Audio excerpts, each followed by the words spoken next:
ইহুদিরা ধর্ম নিয়ে দলাদলি করে ৭১ দলে বিভক্ত হয়েছে, খ্রিস্টানেরা ধর্ম নিয়ে দলাদলি করে ৭২ দলে বিভক্ত হয়েছে।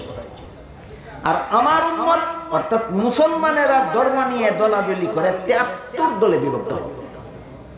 রাসূল বলেছেন ইহুদিরা হয়েছিল কত দল, খ্রিস্টানেরা হয়েছে কত দল, মুসলমানেরা হবে কত দল, ৭৩। এর মধ্যে রাসূল বলেন আমার মুসলমান উম্মতের ৭৩ দলের মধ্যে ৭২ দল মুসলমান হবে জাহান্নামী, আর একটা মাত্র দলের মুসলমান হবে জান্নাতি। একটা মাত্র দলের মুসলমান হবে জান্নাতি। সাহাবায়ে কেরাম জিজ্ঞাসা করলেন, ওগো আল্লাহর রাসূল, আপনার জান্নাতি মুসলমান উম্মতের দলটার পরিচয় কি? এখানে আরো কিছু জরুরি কথা আছে, আগের থেকে জানা না থাকলে হাদিসের মর্মটা পরিষ্কারভাবে আপনাদের বুঝে আসবে না, বরং কিছুটা ভুল বুঝাবুঝির সৃষ্টি হতে পারে। এই জন্য পূর্ব কথাগুলি আগে পরিষ্কার করে নিতে চাই। আল্লাহর দৃষ্টিতে একজন মানুষ মুমিন মুসলমান বলে গণ্য হয় কখন? এই কথাটাও আমাদের সমাজের অধিকাংশ মুসলমানের জানা নাই। জানা না থাকার কারণে অনেক সময় ও মুসলমানকেও মুসলমান সাব্যস্ত করার জন্য ওকালতি শুরু করে, আর অনেক সময় মুসলমানকেও কাফের বলতে থাকে। অমুসলমানকে মুসলমান বলে আর মুসলমানকে কাফের বলে কেন? কারণ সে নিজেই জানে না মুসলমান কাকে বলে আর কাফের কাকে বলে। এই জন্য সর্বস্তরের মুসলমানের জানা থাকা দরকার মুসলমান কাকে বলে আর কাফের কাকে বলে। এই ব্যাপারে উলামায়ে কেরামের জন্য জবাব একটা, আপনারা যারা আলেম নন আপনাদের জন্য সেই জবাব আপনারা বুঝবেন না, আপনাদের জন্য আরো সহজ জবাব আছে। উলামায়ে কেরামের জন্য জবাব হইল যে কোনো যুগে যে কোনো মানুষ মুসলমান না কাফের, এটা যাচাইয়ের জন্য স্কেল বা মাপকাঠি হলো হাদিসে জিবরিল। হাদিসে জিবরিলের স্কেল দিয়া মাপো, যার মধ্যে স্কেল ফিট হয় সে মুসলমান, স্কেল যার মধ্যে ফিট হয় না সে মুসলমান নয়, সে কাফের। এই জবাব কার জন্য? উলামায়ে কেরাম। এই জবাব আপনারা বুঝবেন না। হাদিসে জিবরিল কি, এটা স্কেল কিভাবে হইল, এটা দিয়ে কেমনে আমি মানুষকে মাপবো, এটার দ্বারা মেপে কিভাবে আমি মুসলমান আর কাফের সাব্যস্ত করব, এটা আপনাদের কাজ নয়, যারা বলবেন না। আপনাদের সর্বস্তরের মুসলমানের জন্য একটা স্কেল আছে। এই স্কেলটার নাম হইল ইমানে মুফাসসাল।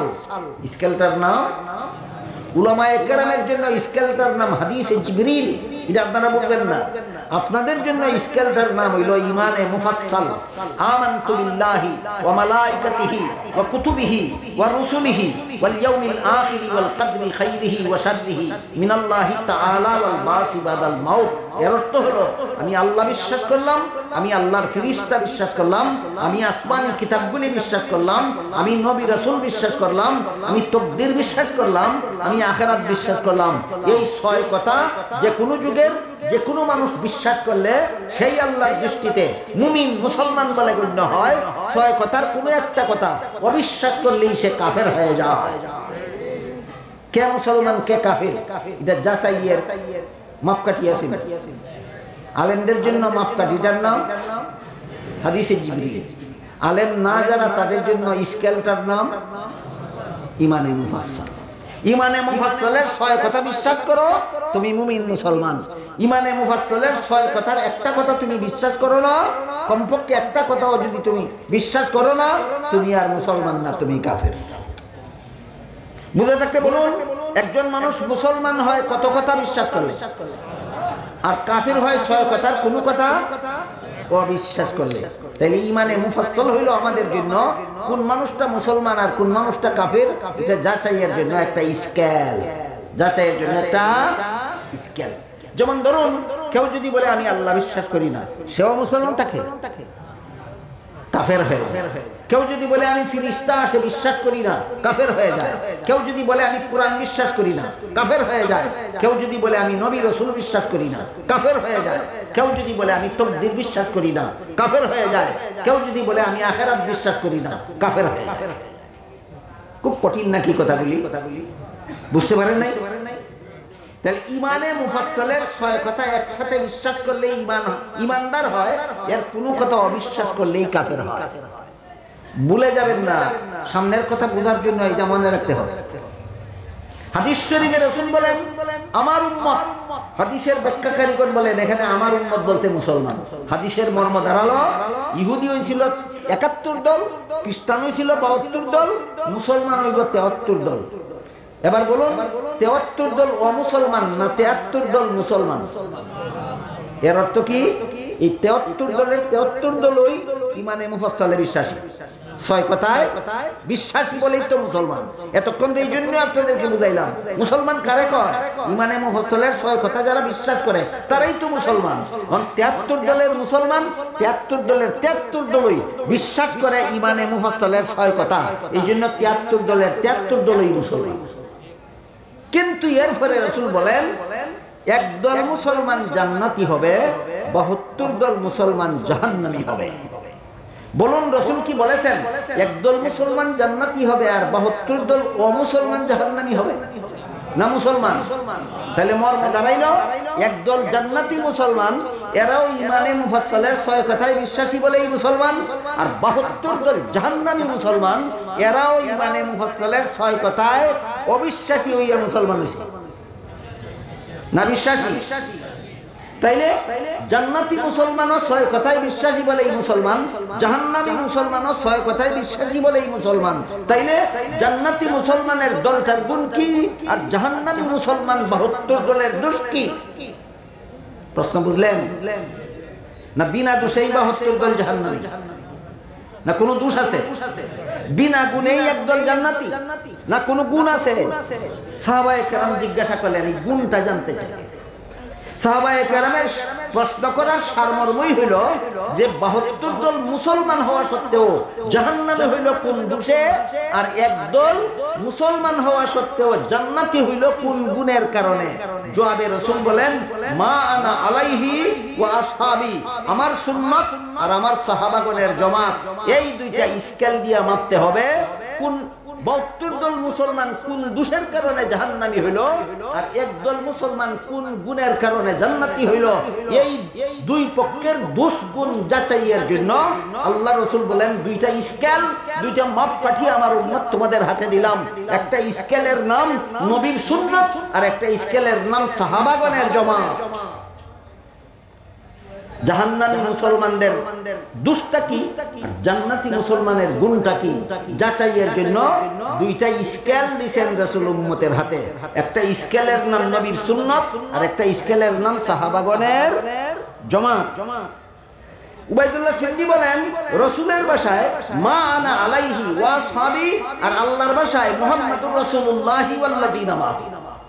আল্লাহ মুহাম্মাদুর রাসূলুল্লাহি ওয়াল্লাযিনা মাহু বলে যা বুঝাচ্ছেন তার সারমর্ম রাসূলের সুন্নাত এবং সাহাবায়ে কেরামের জামাত বলে তাই বুঝাচ্ছেন। এবার আমরা একটু বোঝার চেষ্টা করি আল্লাহ বা কি বুঝাইলেন আর রাসূল বা কি বুঝাইলেন। রাসূলের জবাবের সারমর্ম হইল, রাসূলের জবাবের সারমর্ম হইল ৬ কথায় বিশ্বাস করে যে তোমরা মুসলমান হইছো, ৭২ দল জাহান্নামীও একদল জান্নাতীও। জাহান্নামী মুসলমানেরাও ৬ কথায় বিশ্বাসী, জান্নাতি মুসলমানেরাও ৬ কথায় বিশ্বাসী। ওরা জাহান্নামী হওয়ার দোষটা কি? ওরা জাহান্নামী হওয়ার দোষটা হইল ৬ কথা বিশ্বাস করে তো ঠিক আছে, কিন্তু ৬ কথা মন গড়া ব্যাখ্যা মতো বিশ্বাস করে। এবার বলুন ৭২ দল ৬ কথা বিশ্বাস করা সত্ত্বেও জাহান্নামী হওয়ার দোষটা কি? মন গড়া ব্যাখ্যা। জাহান্নামী হওয়ার দোষটা কি? মন গড়া ব্যাখ্যা।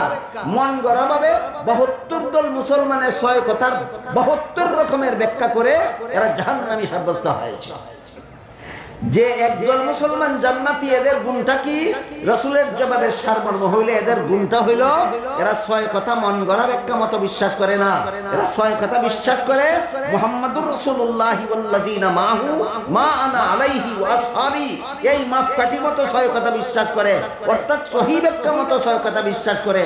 ৬ কথার যে ব্যাখ্যা নবীর সুন্নতে পাওয়া যায়, ৬ কথার যে ব্যাখ্যা সাহাবায়ে কেরামের জামাতে পাওয়া যায়, সেই ব্যাখ্যা মতো এরা ৬ কথা বিশ্বাস করে।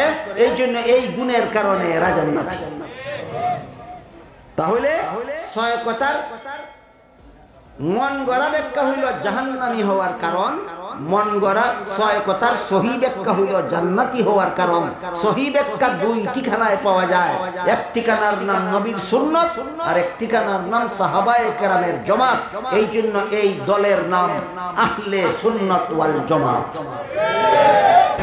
আলহামদুলিল্লাহ নাহমাদুহু ওয়া নাস্তাঈনুহু ওয়া নাস্তাগফিরুহু ওয়া নু'মিনু বিহি ওয়া নাতাওয়াক্কালু আলাইহি ওয়া নাউযু বিল্লাহি মিন শুরুরি আনফুসিনা ওয়া মিন সাইয়্যিআতি আ'মালিনা।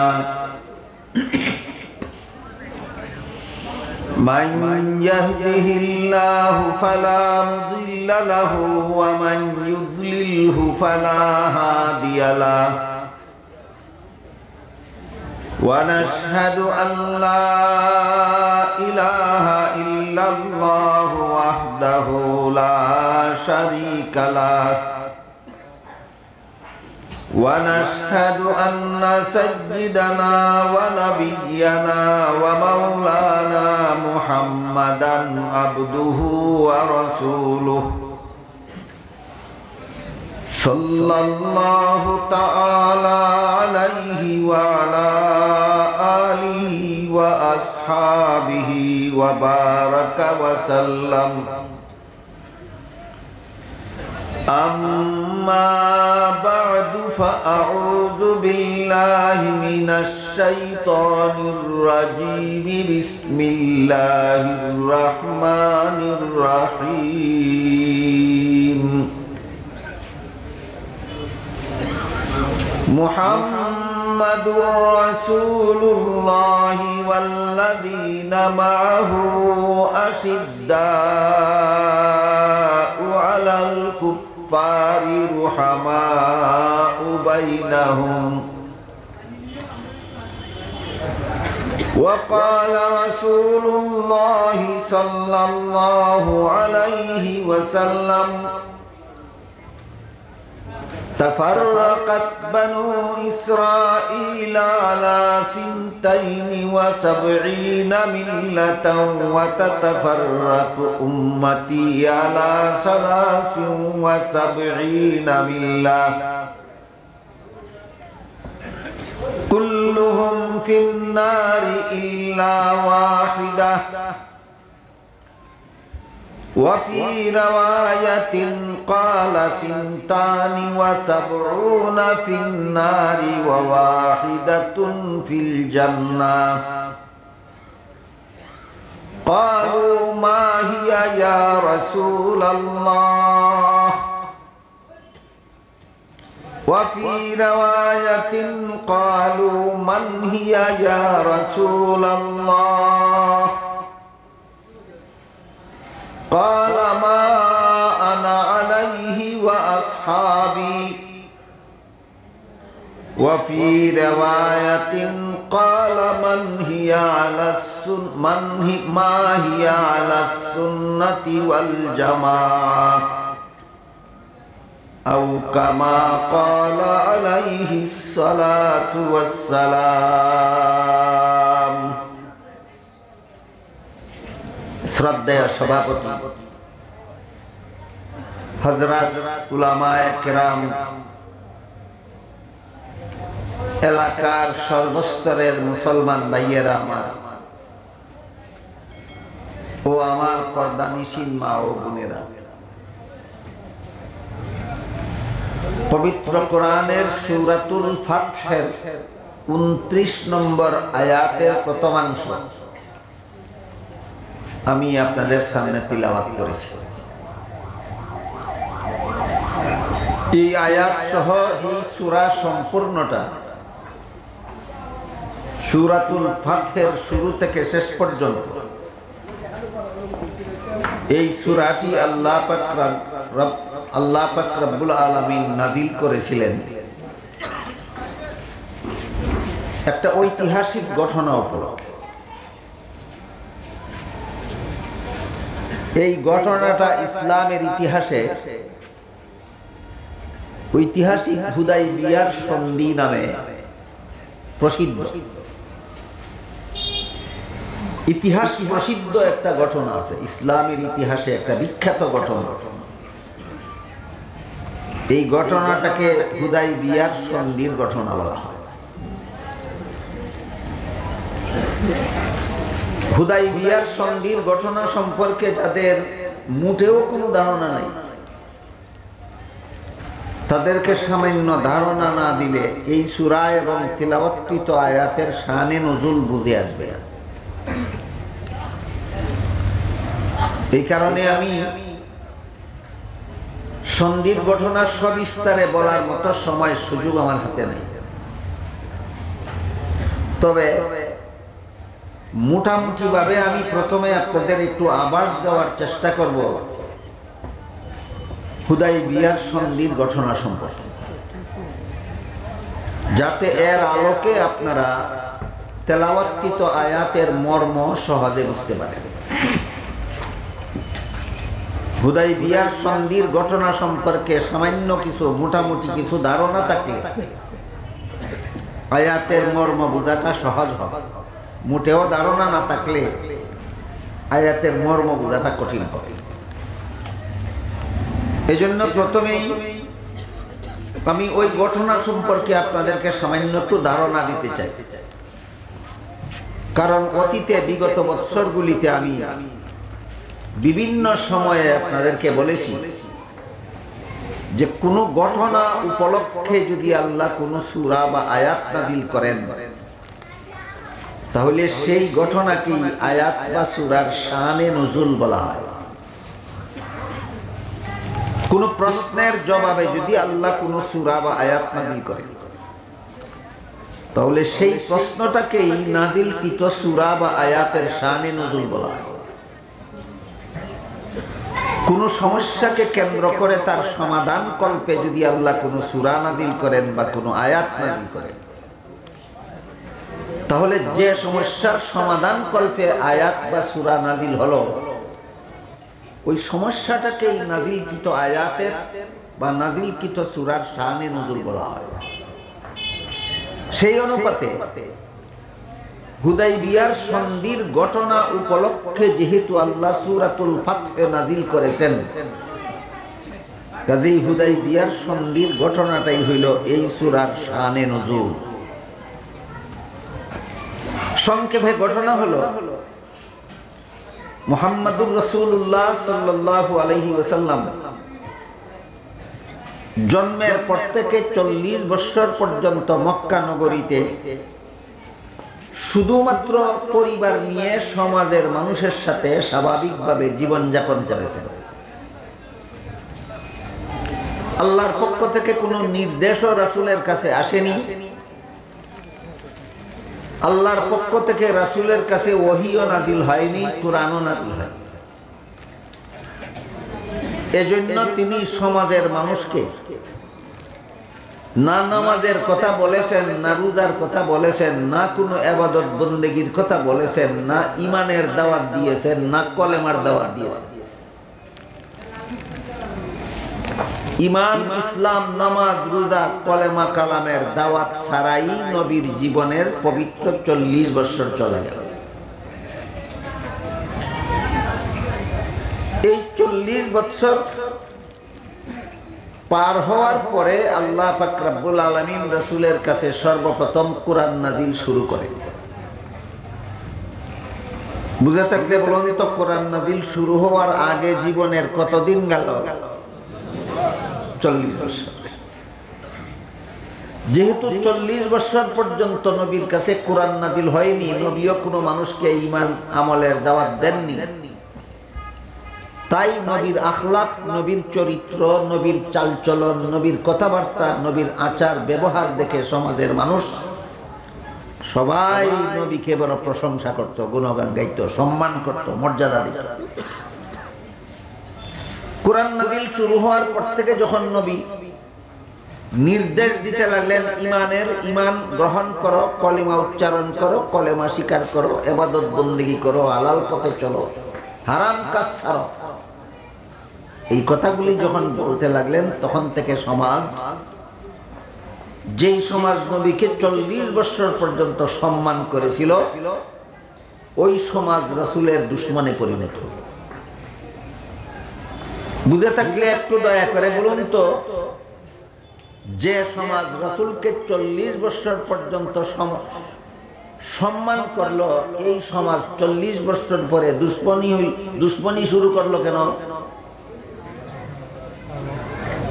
40 বছরের ভিতরে নবী ইবাদত করো, বন্দেগী করো, হালাল পথে চলো, হারাম কাজ ছাড়ো, এমন কথা বলেন নাই। যে ইবাদত বন্দেগী করার কথা বলে না, হালাল কাজের কথা বলে না, হারাম কাজ ছাড়ার কথা বলে না, তাকে সম্মান করা বড় সস্তা, তাকে মর্যাদা দেওয়া বড় সহজ। কিন্তু নবী যখন বললেন আমাকে যদি মহব্বত করতে হয় তাহলে আমার তরিকা মতো চলতে হবে, তখনও কি নবীরে মহব্বত করা সহজ রইল না কঠিন হয়ে গেল? আবার জিজ্ঞেস করছি, এবার বলুন 40 বছর পর্যন্ত সম্মান করলো কেন? শুধু শুধু আপনি বড় ভালো মানুষ বললেই হয়, তার কোনো কাজ করতে হয়। 40 বছর পরে দুশ্মন হইল কেন? আপনি একজন ভালো মানুষ এটা বললেই হয় না, ভালো মানুষের অনুসরণ করতে হয়, তার তরিকা পালন করতে হয়।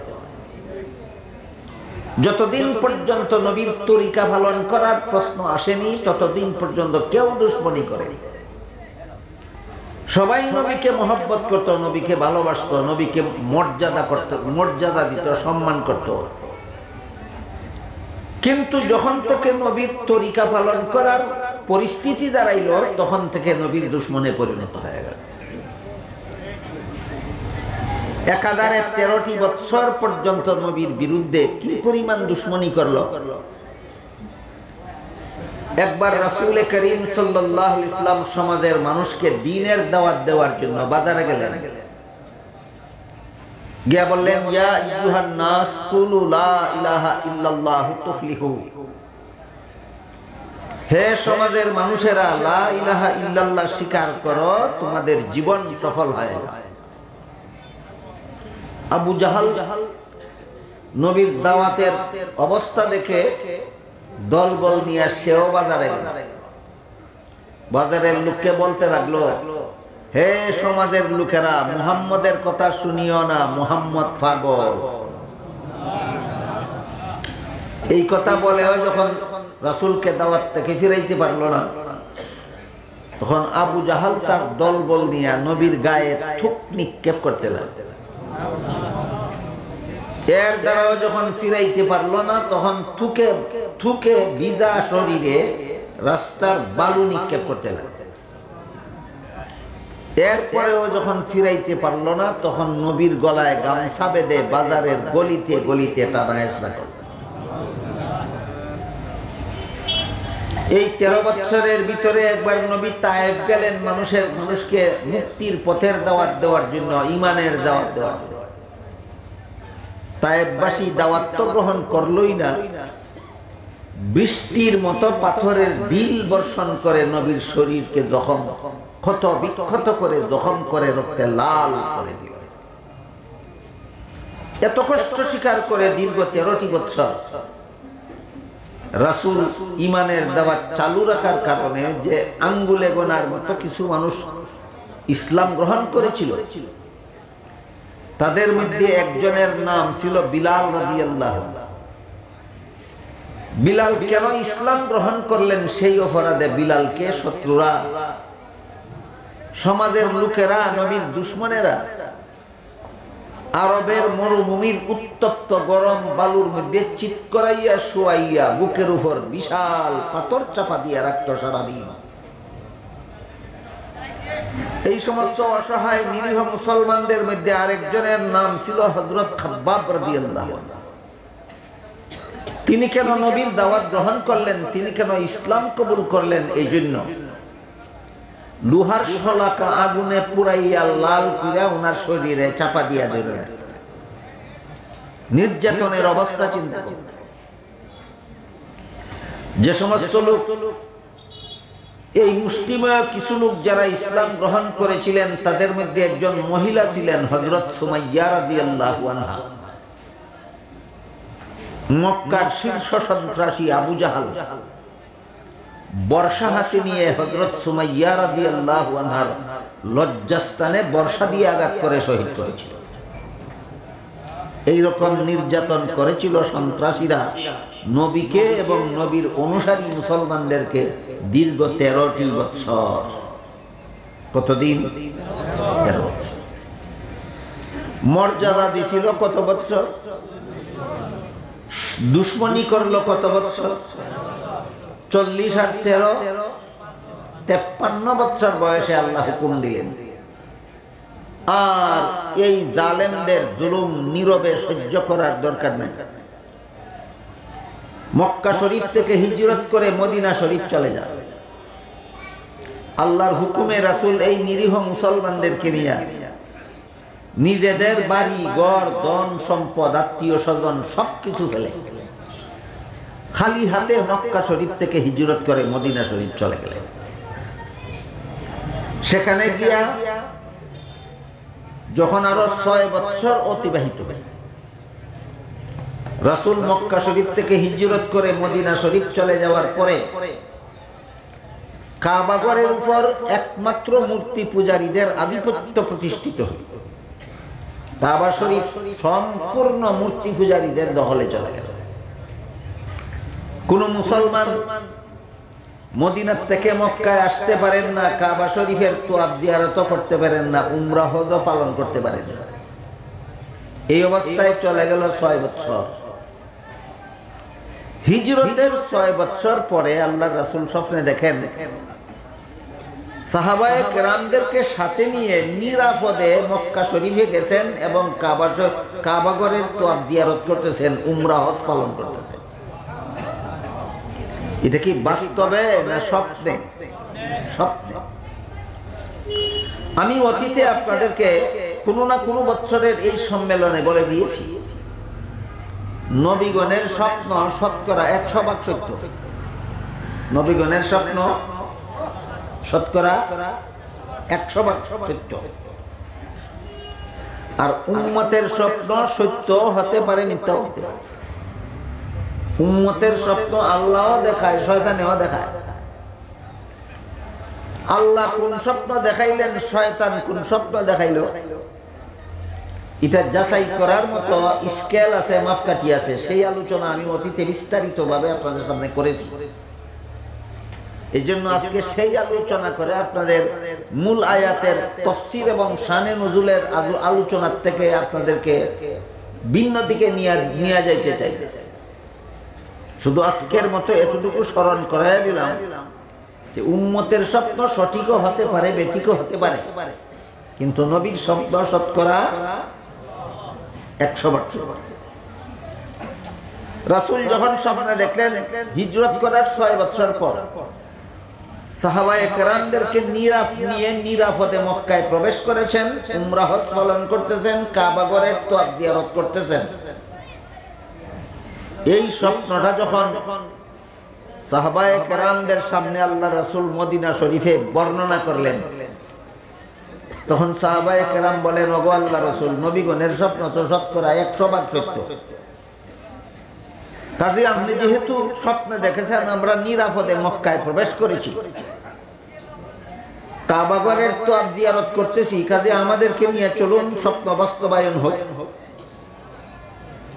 সাহাবায়ে কেরামের এই আবদার রাসূল প্রত্যাখ্যান করতে পারলেন না, উপেক্ষা করতে পারলেন না। সাহাবায়ে কেরামের আবদার গ্রহণ করে আল্লাহর রাসূল সাল্লাল্লাহু আলাইহি ওয়াসাল্লাম প্রায় ১৫০০ সাহাবায়ে কেরামদেরকে নিয়ে মদিনা শরীফ থেকে মক্কা শরীফের দিকে রওনা হইলেন উমরা হজ পালন করার জন্য।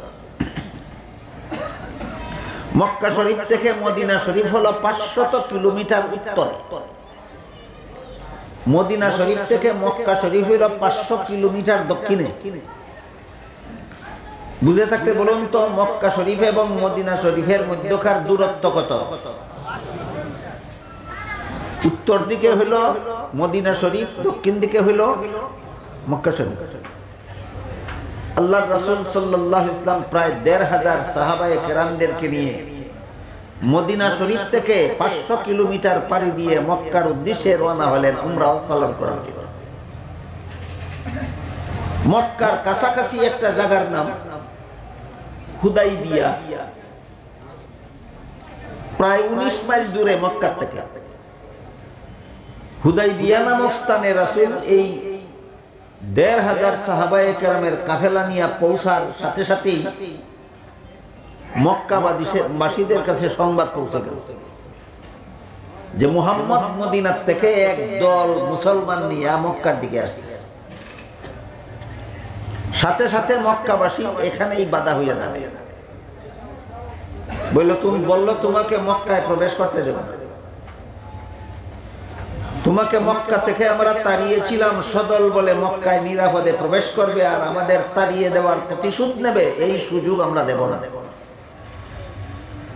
রাসূল বলেন তোমরা যে আমাদেরকে দীর্ঘ 13টি বছর পর্যন্ত জুলুম অত্যাচার করে মক্কা থেকে তাড়িয়ে দিয়েছিলে, আমাদের বাড়িঘর ধন সম্পদ জবরদখল করেছিলে, এইগুলির প্রতিশোধ নেওয়ার জন্য আমরা আসিনি, এইগুলি পুনর্বার উদ্ধার করার জন্য আমরা আসিনি। আমরা এসেছি শুধু আল্লাহর ঘরের তওয়াফ জিয়ারত করব, উমরা হজ পালন করব, আবার মদিনার পথে চলে যাব। রাসূল কি বললেন? প্রতিশোধ নেওয়ার জন্য এসেছেন না শুধুমাত্র উমরা পালন করার জন্য? তখন মক্কাবাসী বলল এই যদি হয়ে থাকে আসল কথা যে উমরা পালন করার জন্য এসেছো, আমাদের অতীতের কোনো কাজকর্মের প্রতিশোধ তোমরা নিবে না, তাইলে আমরা কতগুলি শর্তে তোমাদেরকে উমরা পালনের জন্য মক্কায় প্রবেশ করতে দিতে পারি। রাসূল রাজি হয়ে গেল। এর মধ্যে প্রথম শর্ত দিল উমরা পালন করার জন্য যে ইহরাম বেঁধেছেন, নামাজ শুরু করার জন্য যেমন ভাবে তাকবীরে তাহরিমা বলতে হয়, ঠিক তেমনি ভাবে হজ বা উমরা পালন করার জন্য এই ইহরামের একটা দোয়া আছে, সেই দোয়া পরে ইহরামের পোশাক পরে ইহরাম বাঁধতে হবে। তারা বলল তোমরা যে ইহরাম বেঁধেছো, ইহরাম ভেঙে ফেলতে হবে, এই বছর কোনো অবস্থাতেই তোমাদেরকে মক্কায় প্রবেশ করতে দেওয়া হবে না, আগামী বছর এসে এই বছরের এই ভেঙে ফেলা ইহরামের উমরাকে কাজা করতে দেওয়া হবে। তারা কি বললো? এই বছরই মক্কায় প্রবেশ করতে দেবে না আগামী বছর? আগামী। আরেকটা শর্ত ছিল আগামী বছর যখন এই উমরা কাজা করার জন্য আপনারা আসবেন তখন সাথে কোনো হাতিয়ার আনতে পারবেন না। এই হাতিয়ারের কথাটা বাঙালি মুসলমান বুঝবে না। তখনকার আরব দেশের পরিস্থিতি এমন ছিল, মাঠে যদি এক রাখাল ছেলে এক পাল ছাগলের রাখালি করত, তবুও তার সাথে কমপক্ষে একটা তলোয়ার রাখতে পারত, আর না হয় যে কোনো সময় যে কোনো ছিনতাইকারী আসবে, রাখাল ছেলেকে পিটাইয়া অথবা হত্যা কইরা তার ছাগলের পাল ছিনিয়ে নিয়ে যাবে। এই ছিল তখনকার সমাজের পরিস্থিতি। যেই সমাজে মাঠে একটা রাখাল ছাগলের পালের রাখালি করতে পারে না একটা তরবারি হাতে না রাখলে, সেই সমাজে তারা শর্ত দিল আগামী বছর 500 কিলোমিটার দূর থেকে আপনারা 1500 সাহাবায়ে কেরামরা আসবেন, একটা তরবারিও সাথে আনতে পারবেন না। এই শর্তের অসৎ উদ্দেশ্য সহজেই বোঝা যায়। যেই দেশে ছাগলের রাখালেও তরবারি সাথে না রাখলে রাখালি করতে পারে না, এই দেশের 500 কিলোমিটার দূর থেকে 1500 সাহাবীগণ খালি হাতে মক্কায় আসবেন, এর মানে হলো এরা ইচ্ছা মতো হত্যা করলে তোমরা যেন আত্মরক্ষা করারও সুযোগ না পাও, এমন একটা শর্ত। এইভাবে একে একে অনেকগুলি শর্ত আরোপ করে এরা শর্তগুলি আরোপ করতেছিল আর রাসূল মেনে নিতেছিলেন। চুক্তি হইল যে এই শর্ত সাপেক্ষে এই শর্তগুলি মক্কার মূর্তি পূজারীদের মধ্যে আর মুহাম্মদুর রাসূলুল্লাহর অনুসারী মুসলমানদের মধ্যে এই চুক্তিটা সম্পন্ন হবে পরবর্তী 10 বছরের জন্য। এই জায়গাটার নামই হুদাইবিয়া, এই সন্ধি চুক্তিটার নামই হুদাইবিয়ার সন্ধি।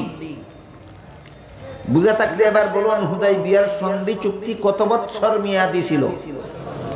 10 বছর মেয়াদি ছিল। সেখানে উল্লেখ ছিল এই চুক্তির মেয়াদের ভিতরে আগামী 10 বছরের ভিতরে মদিনার মুসলমানেরা নিরাপদে মক্কায় আসা যাওয়া করতে পারবে, মক্কার মূর্তি পূজারীরাও নিরাপদে মদিনায় আসা যাওয়া করতে পারবে। এই 10 বছরের চুক্তির মেয়াদের ভিতরে কোনো মক্কাবাসী মূর্তি পূজারী মদিনার কোনো মুসলমানের উপর হামলা করবে না। মদিনার বাসিন্দা কোনো মুসলমান মক্কার কোনো মূর্তি পূজারীদের উপর হামলা করবে না।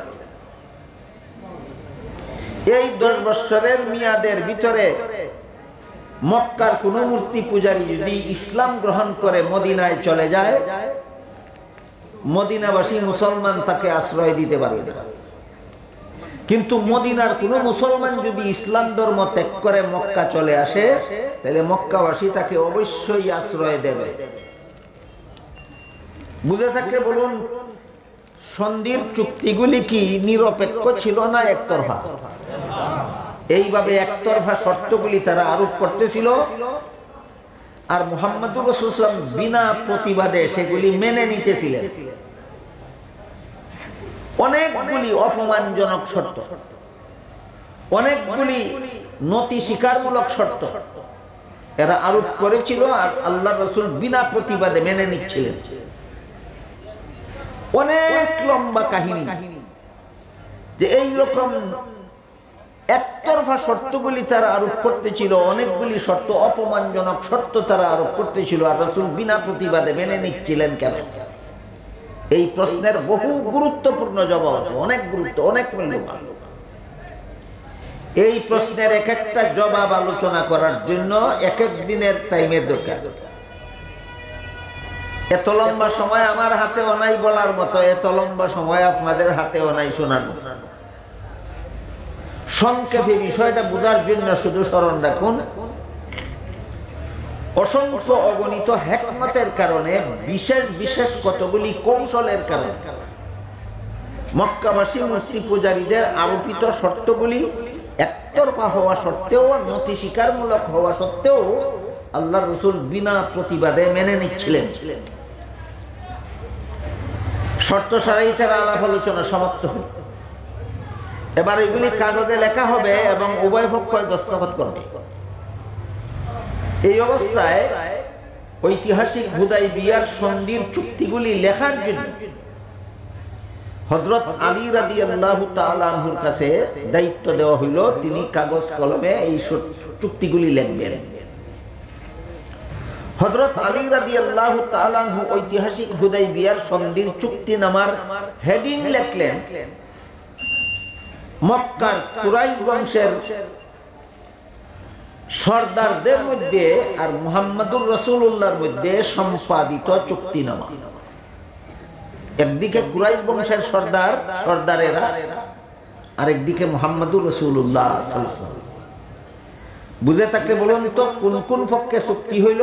মক্কার কুরাইশ সর্দার এবং মুহাম্মদুর রাসূলুল্লাহ। আলী রাখলেন মক্কার কুরাইশ বংশের সর্দারদের মধ্যে আর মুহাম্মদুর রাসূলুল্লাহর মধ্যে সম্পাদিত চুক্তিনামা। সাথে সাথে তারা আপত্তি বলল, মুহাম্মদুর রাসূলুল্লাহ লেখলে আমরা দস্তখত করব। কেন?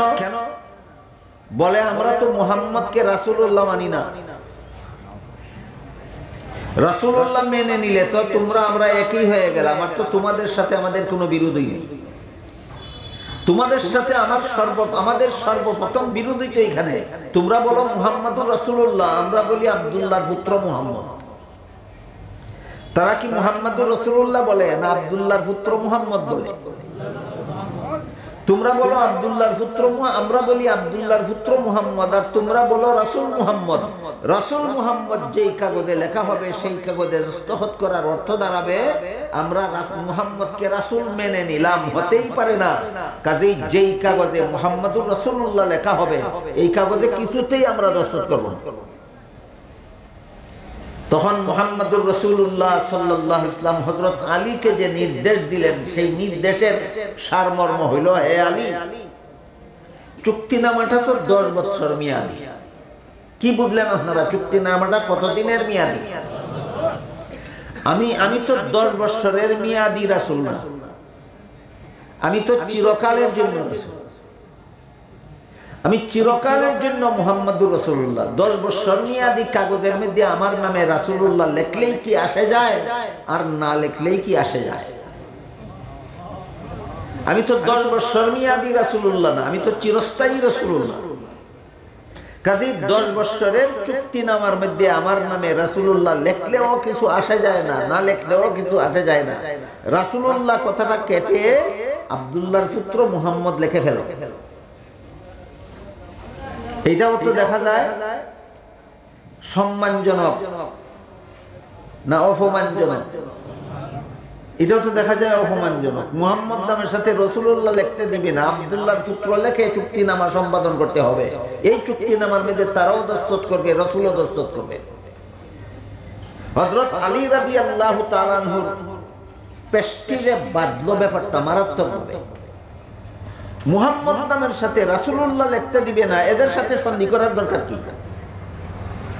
এদের সাথে শান্তি চুক্তির দরকার কি? তাই আলী বলেন, ওগো আল্লাহর রাসূল, আমার হাতের কলম দ্বারা আপনার নাম থেকে রাসূলুল্লাহ কথাটা কেটে ফেলা সম্ভব নয়, এই সাহস আমার নাই। আমার হাতের কলম দিয়ে মুহাম্মদ নাম থেকে রাসূলুল্লাহ কথাটা কেটে দেব, এত বড় সাহস আমার নেই। আমি পারবো না মুহাম্মদ নাম থেকে রাসূলুল্লাহ কেটে দিতে। আলী এই কথা বলার পরে রাসূল বলেন, তোমার যদি সাহস না হয় তাহলে কাগজ কলম আমার হাতে দাও। রাসূলের কাছ থেকে, আলীর কাছ থেকে হযরত রাসূল করিম সাল্লাল্লাহু আলাইহি ওয়াসাল্লাম হাতে কাগজ কলম নিজের হাতে নিলেন, নিয়ে লিখলেন, মক্কার কুরাইশ বংশের সর্দারদের মধ্যে আর আব্দুল্লাহর পুত্র মুহাম্মদের মধ্যে সম্পাদিত চুক্তিনামা। যেই কথা আলীকে হুকুম দিয়ে আল্লাহ রাসূল লেখাইতে পারলেন না, এই কথা আল্লাহ রাসূল নিজের হাতে লিখলেন। রাসূল নিজের হাতে লেখাটা ছিল রাসূলের মুজিজা। এই বিষয়টাও আমি অতীতে কোনো না কোনো বছর আপনাদের সামনে সবিস্তারে বর্ণনা করেছি। রাসূল লেখা জানতেন না এবং লেখা দেখে কোনো কিছু পড়তে জানতেন না। এইটার পিছনে অনেক অনেক রহস্য আছে। লেখা এবং পড়া জানতে হইলে কোনো না কোনো উস্তাদের কাছে শিখতে হয়। কি বলেন আপনারা? লেখাপড়া নিজে নিজেই জানা যায় না, উস্তাদের কাছে শিখতে হয়। এখন মুহাম্মদুর রাসূলুল্লাহ লেখাপড়া জানতে হইলে কোনো একজনকে উস্তাদ মানতে হবে, সেই উস্তাদের কাছে শিখতে হবে। অথচ আল্লাহর ইচ্ছা নাই যে এই জগতের কোনো মানুষ যেন মুহাম্মদুর রাসূলুল্লাহকে লেখাপড়া শিক্ষা দিয়ে ওই লোকটা যেন মুহাম্মদুর রাসূলুল্লাহর উস্তাদ হয়ে যাবে, এটা আল্লাহর ইচ্ছা নাই। মুহাম্মদুর রাসূলুল্লাহ এই জগতের কোনো মানুষের ছাত্র হবেন, এটা আল্লাহর ইচ্ছা নাই। অন্য কোনো ব্যক্তি হবে মুহাম্মদুর রাসূলুল্লাহর উস্তাদ, আর মুহাম্মদুর রাসূলুল্লাহ হবেন আরেক ব্যক্তির ছাত্র, এটা আল্লাহর ইচ্ছা নাই। কারণ উস্তাদের মর্যাদা হয় ছাত্রের চেয়ে শ্রেষ্ঠ, এটাই স্বাভাবিক নয়। উস্তাদের মর্যাদা হয় ছাত্রের চেয়ে শ্রেষ্ঠ। কাজে কোনো ব্যক্তি উস্তাদ হইয়া যদি মুহাম্মদুর রাসূলুল্লাহকে ছাত্র বানাইয়া লেখাপড়া শিক্ষা দেয়, তাহলে তো মুহাম্মদুর রাসূলুল্লাহর চেয়েও শ্রেষ্ঠ মর্যাদার অধিকারী আরেকজন হয়ে যায়। অথচ হাদিস শরীফে আল্লাহ রাসূল বলেন, ইন্নাল্লাহা ফাদ্দালানি আলাল আমবিয়া ওয়া ফাদ্দালা উম্মতি আলাল উমাম। আল্লাহ আমাকে সমস্ত নবী রাসূলগণের উপর শ্রেষ্ঠ মর্যাদা দান করেছেন, আর আমার উম্মতকে সকল নবীর উম্মতের উপর শ্রেষ্ঠ মর্যাদা দান করেছেন। এই জন্য আহলে সুন্নাত ওয়াল জামাতের মুসলমানদের আকীদা হলো মুহাম্মদুর রাসূলুল্লাহ সাল্লাল্লাহু আলাইহি ওয়াসাল্লামকে আল্লাহ সৃষ্টির শ্রেষ্ঠ মর্যাদা দান করেছেন। কতটুকু মর্যাদা? সৃষ্টির শ্রেষ্ঠ। আরেকজন লোক উস্তাদ হইয়া ওনাকে ছাত্র বানাইয়া লেখাপড়া শিক্ষা দিলে উনার মর্যাদা সৃষ্টির শ্রেষ্ঠ থাকে না, উস্তাদের মর্যাদা উনার উপরে চলে যায়। এই জন্য আল্লাহর ইচ্ছা নাই কেউ উনার উপরে মর্যাদাশালী হোক। এই জন্য আল্লাহ মুহাম্মদুর রাসূলুল্লাহর শিশুকাল থেকেই এমন পরিবেশ সৃষ্টি করে রেখেছেন যেন কেউ উস্তাদ হইয়া ওনাকে লেখাপড়া শিক্ষা দেওয়ার জন্য আসতে না পারে। এই কারণে, এই রহস্যজনক কারণে মুহাম্মদুর রাসূলুল্লাহ লেখা জানতেন না, লেখা দেখে কোনো কিছু পড়তে জানতেন না। এই প্রসঙ্গে অতীতে আমি আপনাদেরকে বিস্তারিত শোনাইছি। উম্মতের জন্য লেখাপড়া না জানা দোষ, উম্মতের জন্য লেখাপড়া না জানা দোষ। আমাদের নবীর জন্য লেখাপড়া না জানা গুণ। উম্মতের জন্য দোষ কেন আর নবীর জন্য গুণ কেন? উম্মতের জন্য লেখাপড়া না জানা দোষ হইল, তুমি যদি লেখা দেখে পড়তে জানো না তাহলে তুমি কোরআন তেলাওয়াত করতে পারবে। তাহলে উম্মতের জন্য লেখাপড়া না জানা গুণ না দোষ? দোষ। নবীর জন্য লেখাপড়া না জানা গুণ কেন? নবী এলেম হাসিল করতে হইলে লেখাকে মাধ্যম হিসাবে গ্রহণ করতে হয় না, পড়াকে মাধ্যম হিসাবে গ্রহণ করতে হয় না। আল্লাহ সরাসরি নবীকে লেখাপড়া ছাড়া এলেম দান করে দেন। যেমন এক আয়াতে আল্লাহ বলেন, লা তুহাররিক বিহি লিসানাকা লিতাজালা বিহি ইন্না আলাইনা জামআহু ওয়া কুরআনাহ ফাইযা ক্বারানাহু ফাত্তাবি' কুরআনাহু সুম্মা ইন্না আলাইনা বায়ানাহ। অর্থাৎ হে রাসূল করিম সাল্লাল্লাহু আলাইহি ওয়াসাল্লাম, আমি যখন আপনার কাছে কুরআন নাযিল করতে থাকি তখন আপনি তাড়াহুড়া করে জপতে থাকবেন না। প্রথম রাসূল এমনটা করতেন, একদিকে আল্লাহ কুরআন নাযিল করতে থাকতেন, অপরদিকে রাসূল তাড়াহুড়া করে জপতে থাকতেন, জপে মুখস্থ করেন। রাসূলের চিন্তা ছিল নাযিল করতে করতেই যদি আমি জপে মুখস্থ করে নিতে না পারি, যেই শব্দ আমার মুখস্থ করার বাকি থাকবে কুরআনের সেই শব্দ আমার উম্মত পাবে কোথায়? কাজেই উম্মত যেন কোরআনের কোন শব্দ থেকে বঞ্চিত না থাকে, এই জন্য নাযিল করতে করতেই জফে জফে আমার মুখস্থ করে রাখতে হবে, উম্মত যেন কোরআনের সবগুলি শব্দ পেতে পারে। এই চিন্তায় রাসূল করতেন কি, একদিকে আল্লাহ কোরআন নাযিল করতে থাকতেন, অপরদিকে রাসূল তাড়াহুড়া করে জপতে থাকতেন। বাধা দিয়ে আল্লাহ বলেন এমন করবেন না, এই কোরআন আপনাকে জফে মুখস্থ করতে হবে। আমি আল্লাহ নিজ দায়িত্বে আপনার কাছে কোরআন নাযিল করি, আমি নিজ দায়িত্বে আপনাকে কোরআন স্মরণ রাখাইয়া দেব। বলেন উম্মতে কোরআন মুখস্থ করে কিভাবে? জপে। কিভাবে? জপে। উম্মতে কোরআন না জপলে মুখস্থ হবে না।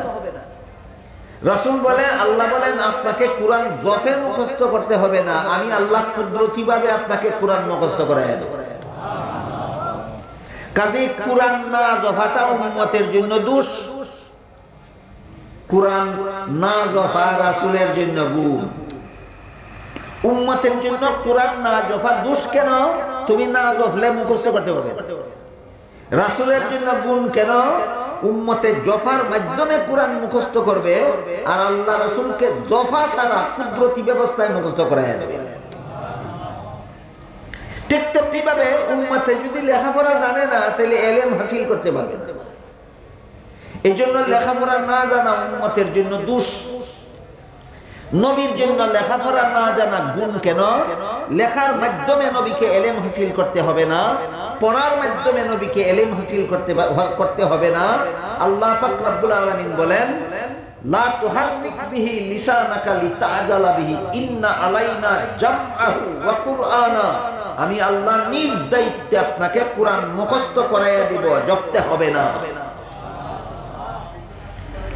যেমন ভাবে কোরআন মুখস্থ করার জন্য জফা উম্মতের গুণ, না জফা নবীর গুণ, ঠিক তেমনি ভাবে এলেম হাসিল করার জন্য লেখাপড়া শিখা উম্মতের গুণ, লেখাপড়া না জানা নবীর গুণ। তুমি লেখার মাধ্যমে এলিম হাসিল করবে, তুমি পড়ার মাধ্যমে এলিম হাসিল করবে, আর রাসূলকে আল্লাহ লেখা ছাড়া পড়া ছাড়া আল্লাহর পক্ষ থেকে ডাইরেক্ট নবীর অন্তরে এলেমের সাগর ঢেলে দিবে। এবার বলেন তো লেখাপড়া না জানা নবীর দোষ না গুণ? গুণ। এই কথাটা অনেকে বুঝে না, এই জন্য একটু সময় ব্যয় করি আপনাদেরকে কথাটা বোঝাবার চেষ্টা করি। এবার বলেন তো নবী কি কিছু লিখতে জানতেন না লেখা দেখে পড়তে জানতেন? জানতেন, এটা ছিল নবীর গুণ। কিন্তু ঐতিহাসিক হুদাইবিয়ার সন্ধির হেডিং লেখার বেলা আলীর কাছ থেকে কাগজ কলম রাসূল নিজের হাতে নিলেন, নিয়া ঐতিহাসিক হুদাইবিয়ার সন্ধির হেডিং লিখলেন মক্কার কুরাইশ বংশের সর্দারদের মধ্যে আর আব্দুল্লাহর পুত্র মুহাম্মদের মধ্যে সম্পাদিত চুক্তিনামা। রাসূল তো লেখা জানতেন না, লিখলেন কিভাবে? এটা মুজিজা, এটা মুজিজা। এটা লৌকিক নয়, এটা অলৌকিক। এটা স্বাভাবিক ব্যাপার নয়, এটা অস্বাভাবিক। আল্লাহর দেওয়ার ক্ষমতা বলে আল্লাহ রাসূল কোন উস্তাদের কাছে লেখা না শিখেও ঐতিহাসিক হুদাইবিয়ার সন্ধির হেডিং তিনি নিজের হাতে লিখেছিলেন। এটা ছিল স্বাভাবিক না নবীর মুজিজা? মুজিজা। যখন রাসূল নিজের হাতে নিজের নাম থেকে, যখন রাসূল নিজের হাতে নিজের নাম থেকে রাসূলুল্লাহ কথাটা কেটে দিয়ে আব্দুল্লাহর পুত্র লিখলেন, তখন হযরত উমর ফারুক রাদিয়াল্লাহু আনহু এটাকে মারাত্মক রকমের অপমান মনে করলেন। আপনারা কি সম্মান মনে করতেছেন?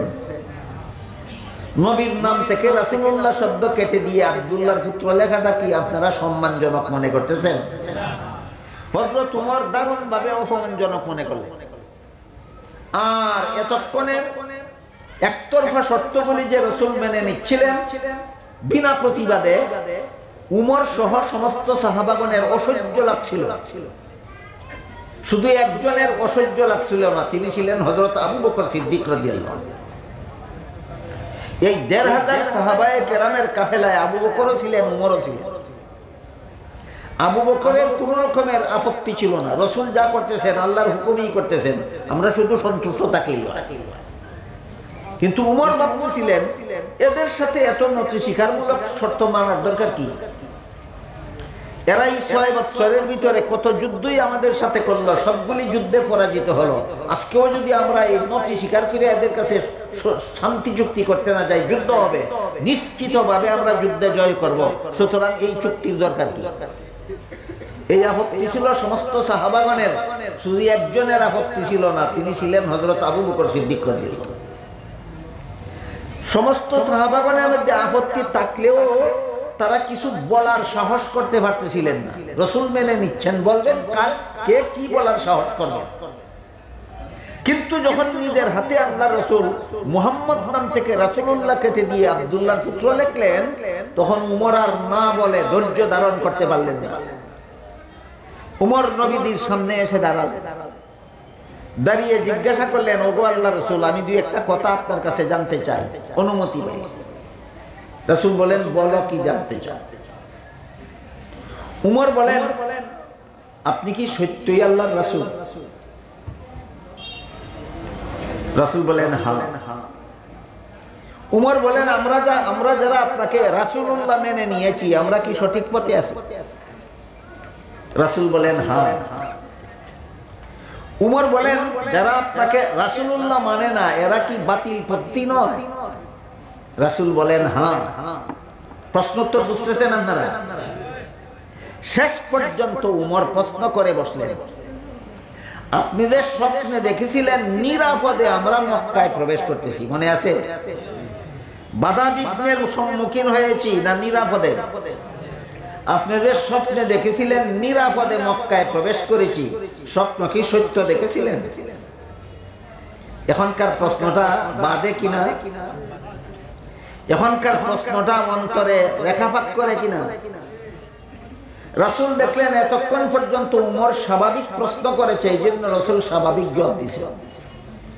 শেষ প্রশ্নের বেলায় দেখা যায় উমর বিতর্কের ভঙ্গিতে প্রশ্ন করেছে।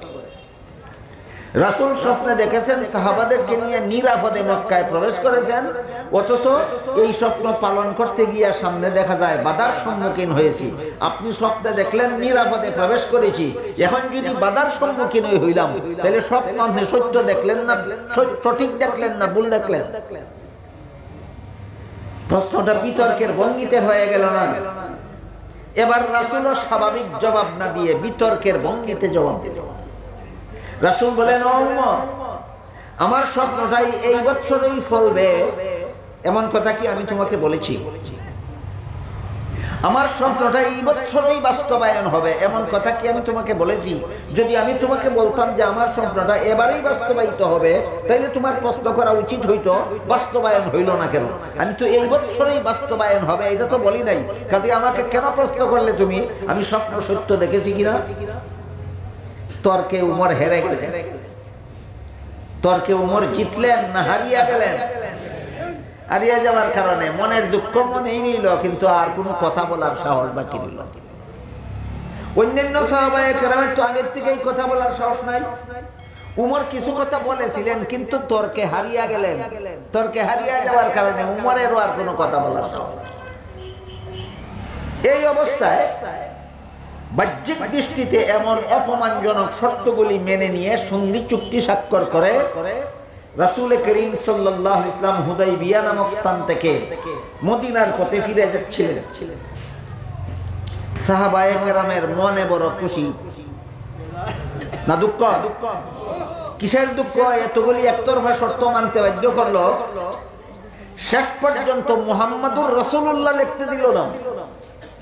এটা মেনে নেওয়ার কি দরকার ছিল? মেনে না নিলেও তো আমরা যুদ্ধ করেই মক্কা দখল করতে পারতাম।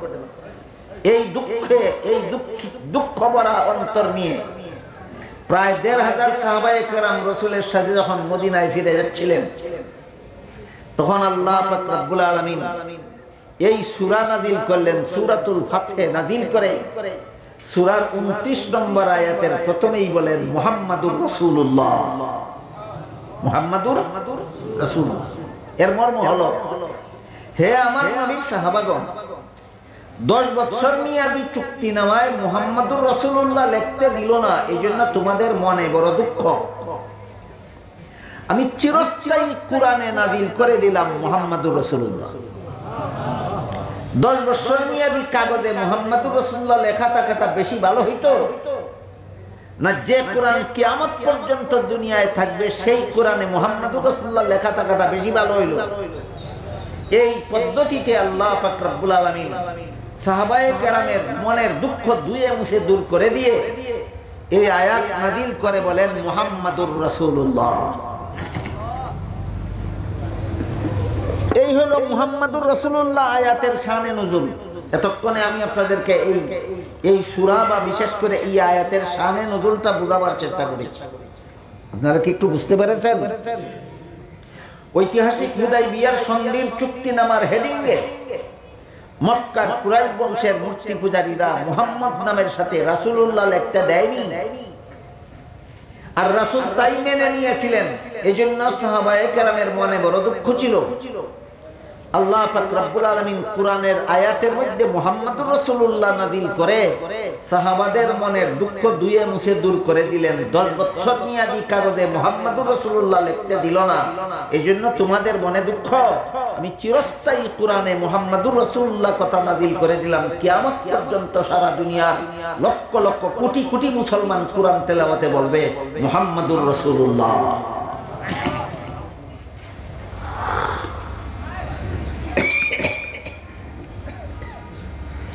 এই হইল ঐতিহাসিক হুদাইবিয়ার সন্ধির ঘটনার যে অংশটার সাথে মুহাম্মাদুর রাসূলুল্লাহ কথাটার সম্পর্ক,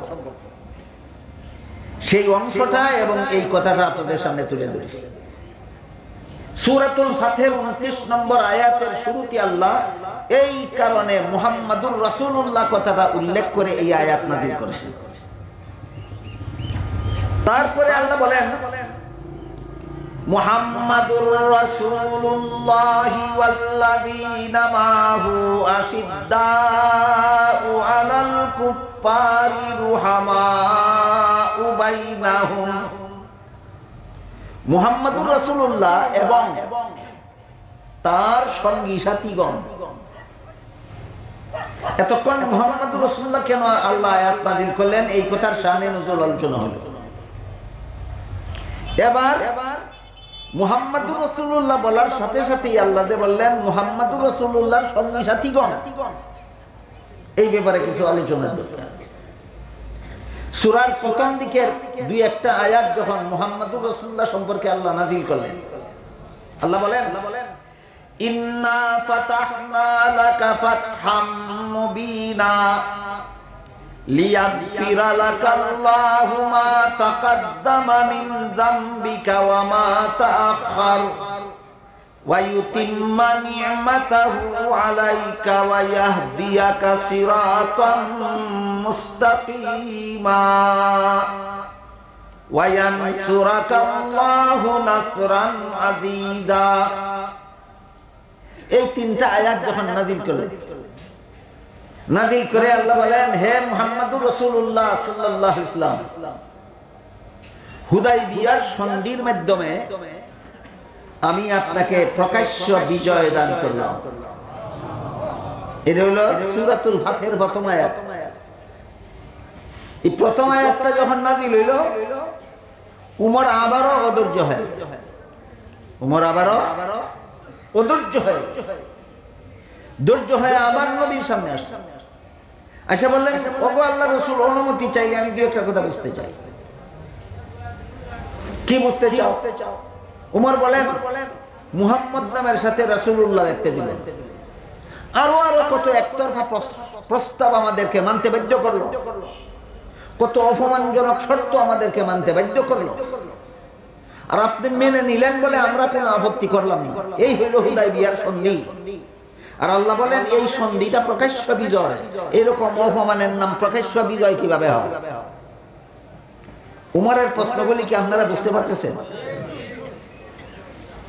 রাসূল করিম সাল্লাল্লাহু আলাইহি সাল্লাম উমরকে তখন বলেছিলেন, একটু ধৈর্য ধরো, একটু ধৈর্য ধরো। আবারও হযরত উমর মেনে নিলেন রাসূলের নির্দেশ, ধৈর্য ধরলেন। এখন এই সন্ধিটা প্রকাশ্য বিজয় কিভাবে হইল? মুফাসসিরিনে কেরাম বিভিন্ন তাফসীরের কিতাবে লিখেছেন, এই হুদাইবিয়ার সন্ধিটা মুসলমানদের জন্য মক্কা বিজয়ের দ্বারোদ্ঘাটন। এই হুদাইবিয়ার সন্ধিটা মুসলমানদের জন্য ইসলাম ধর্মের বিজয়ের দ্বারোদ্ঘাটন। এই হুদাইবিয়ার সন্ধিটা মুসলমানদের জন্য বিশ্ব বিজয়ের দ্বারোদ্ঘাটন। এইসব কারণে আল্লাহ পাক রব্বুল আলামিন হুদাইবিয়ার সন্ধিকে প্রকাশ্য বিজয় নামে ঘোষণা করেছেন। যাই হোক, প্রথম আয়াতে আল্লাহ বললেন, এই সন্ধির মাধ্যমে আমি আপনাকে বিজয়ের ব্যবস্থা করে দিলাম। এই সন্ধির মাধ্যমে আমি আপনার আগের পিছের সমস্ত গুনাহ মাফ করে দিলাম। আগের পিছের সমস্ত গুনাহ মাফ করে দিলাম।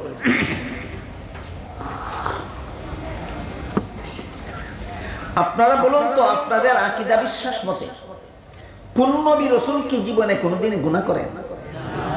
আল্লাহ যে আমাদের নবীকে বললেন, আপনার আগের গুনাহ মাফ, পরের গুনাহ। যেখানে গুনাহই নেই, গুনাহ মাফের তো কোনো প্রশ্নই আসে না। যার কোনো গুনাহই নাই তারে গুনাহ মাফ করলাম অর্থ কি? আপনারা এখানে যারা বসা আছেন, আপনারা যদি আমার সাথে কোনো অপরাধই না করে থাকেন, তাইলে আমি কেন বলবো আপনাদের অপরাধ মাফ করে দিলাম? প্রশ্নটা কি বুঝতে পারলেন? আপনারা এখানে যারা বসা আছেন, আপনারা যদি আমার সাথে কোনো অপরাধ নাই করে থাকেন, বিন্দু মাত্র না, তখন কি আমি বলতে পারি আমি আপনাদের অপরাধ মাফ করে দিলাম? মোটেই না। কোন নবী যেখানে জীবনে কোনোদিন গুনাহ করেন না, সেখানে আল্লাহ কেন আমাদের নবীকে বললেন আপনার আগের গুনাহ পিছের গুনাহ মাফ করে দিলাম? এই প্রশ্নের অনেক জবাব, এই প্রশ্নের অনেক জবাব। সব কথা তো আর একদিনে বলা যায় না, শুধু একটা সামান্য জবাবের কথা বলি। হযরত উমর শান্ত মনে মেনে নিতে পারলেন না, প্রশ্ন করতে আসলেন কবার? দুইবার, আগে একবার, পরে একবার। আল্লাহ পাক রব্বুল আলামিন আপনার একজন উম্মতে কেন শান্ত মেনে নিতে পারলো না? সে কেন আপনার কাছে জিজ্ঞাসা করতে আসলো, আপনার এই উম্মতের গুনাহটাকে যদি আমি আল্লাহ নবীর গুনাহ হিসেবে ধরে নেই? বলেন, উম্মতের গুনাহই নবীর গুনাহ হয় না ধরে নেওয়া? যদি আমি ধরে নেই আপনার উম্মতের গুনাহটা আপনার গুনাহ, তাও আমি আপনার আগের গুনাহটা পরের গুনাহটা মাফ করে দিলাম। তাহলে বাস্তবিকই নবী গুনাহ করেছিলেন, এই জন্য আল্লাহ বলছেন আপনার আগের গুনাহ পরের গুনাহ মাফ করে দিছি? না রূপক অর্থ? রূপক অর্থ, রূপক অর্থ কথাটা যদি কেউ না বুঝেন বাংলা, তাকে বোঝাবার জন্য বল। এক ছেলের বাবা ছেলেকে বলল, আজকে যদি তুমি লেখাপড়া করার সময় লেখাপড়া বাদ দিয়ে খেলাধুলা করতে যাও, তাহলে তোমাকে জবাই করে। এরকম ধমক দেয় না বাবা কোনোদিন ছেলেকে? কি বলে? জবাই করে। ভাই আপনারা বলুন তো, জবাই শব্দের আসল অর্থ কি? ধারালু অস্ত্র দিয়ে গলা কেটে ফেলা, এটা কয় জবাই। মুরুব জব করেন আপনারা বুতা অস্ত্র দিয়া, খন্তি দিয়া, না দাঁড়ালু ছুরি দিয়া? লেস কাটা না গলা কাটা? দাঁড়ালু ছুরি দিয়া গলা কাটার নাম জব। বাপে কইল ছেলেরে জব করে। ছেলে এই দিনও বাপের কোথাও ভয় করলো না, খেলাধুলা লেখাপড়া না করিয়া খেলাধুলা করে। সত্য সত্যই কি বাপে এই ছেলেরে দাঁড়ালু অস্ত্র দিয়া গলা কেটে ফেলে? তাহলে এটা কি আসল অর্থেই বলল না ধমক? ধমক আসল অর্থে বলে নাই, অন্য কোনো ব্যাপার বোঝাবার জন্য বলেছে। এই ধরনের কোনো শব্দকে আসল অর্থ বাদ দিয়া অন্য কোনো বিষয় বোঝাবার জন্য ব্যবহার করার নাম রূপক অর্থ। কি অর্থ? রূপক। আল্লাহ কোরআনের যত আয়াতে যত নবীর সম্পর্কে গুনাহ শব্দ ব্যবহার করেছেন, একটাও আসল অর্থে নয়, সবগুলি রূপক অর্থে। কথাটা যখন আসলো, এই কথাটা আরেকটু বিস্তারিত বলি। আল্লাহ পাক রব্বুল আলামিন এক সময় হযরত ইব্রাহিম আলাইহিস সালামকে বলেছিলেন, ইন্নী জাইলুকা লিন-নাসি ইমামা। হে ইব্রাহিম, আমি তোমাকে মানুষের ইমাম বানাবো।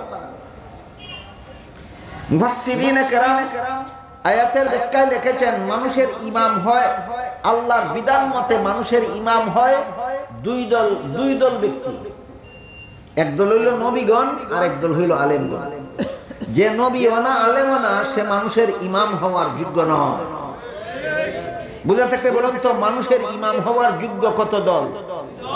প্রথম দলের নাম নবীগণ, দ্বিতীয় দলের নাম আলেমগণ। সুতরাং যে নবীও না আলেমও না, সে কোনো সমাজের মানুষের ইমাম হওয়ার যোগ্য না। কাজী আল্লাহ যে ইব্রাহিম আলাইহিস সালামকে বললেন তোমাকে মানুষের ইমাম বানাবো, এটা কি দ্বিতীয় প্রকার ইমাম বানাবার কথা বলেছে না প্রথম প্রকার?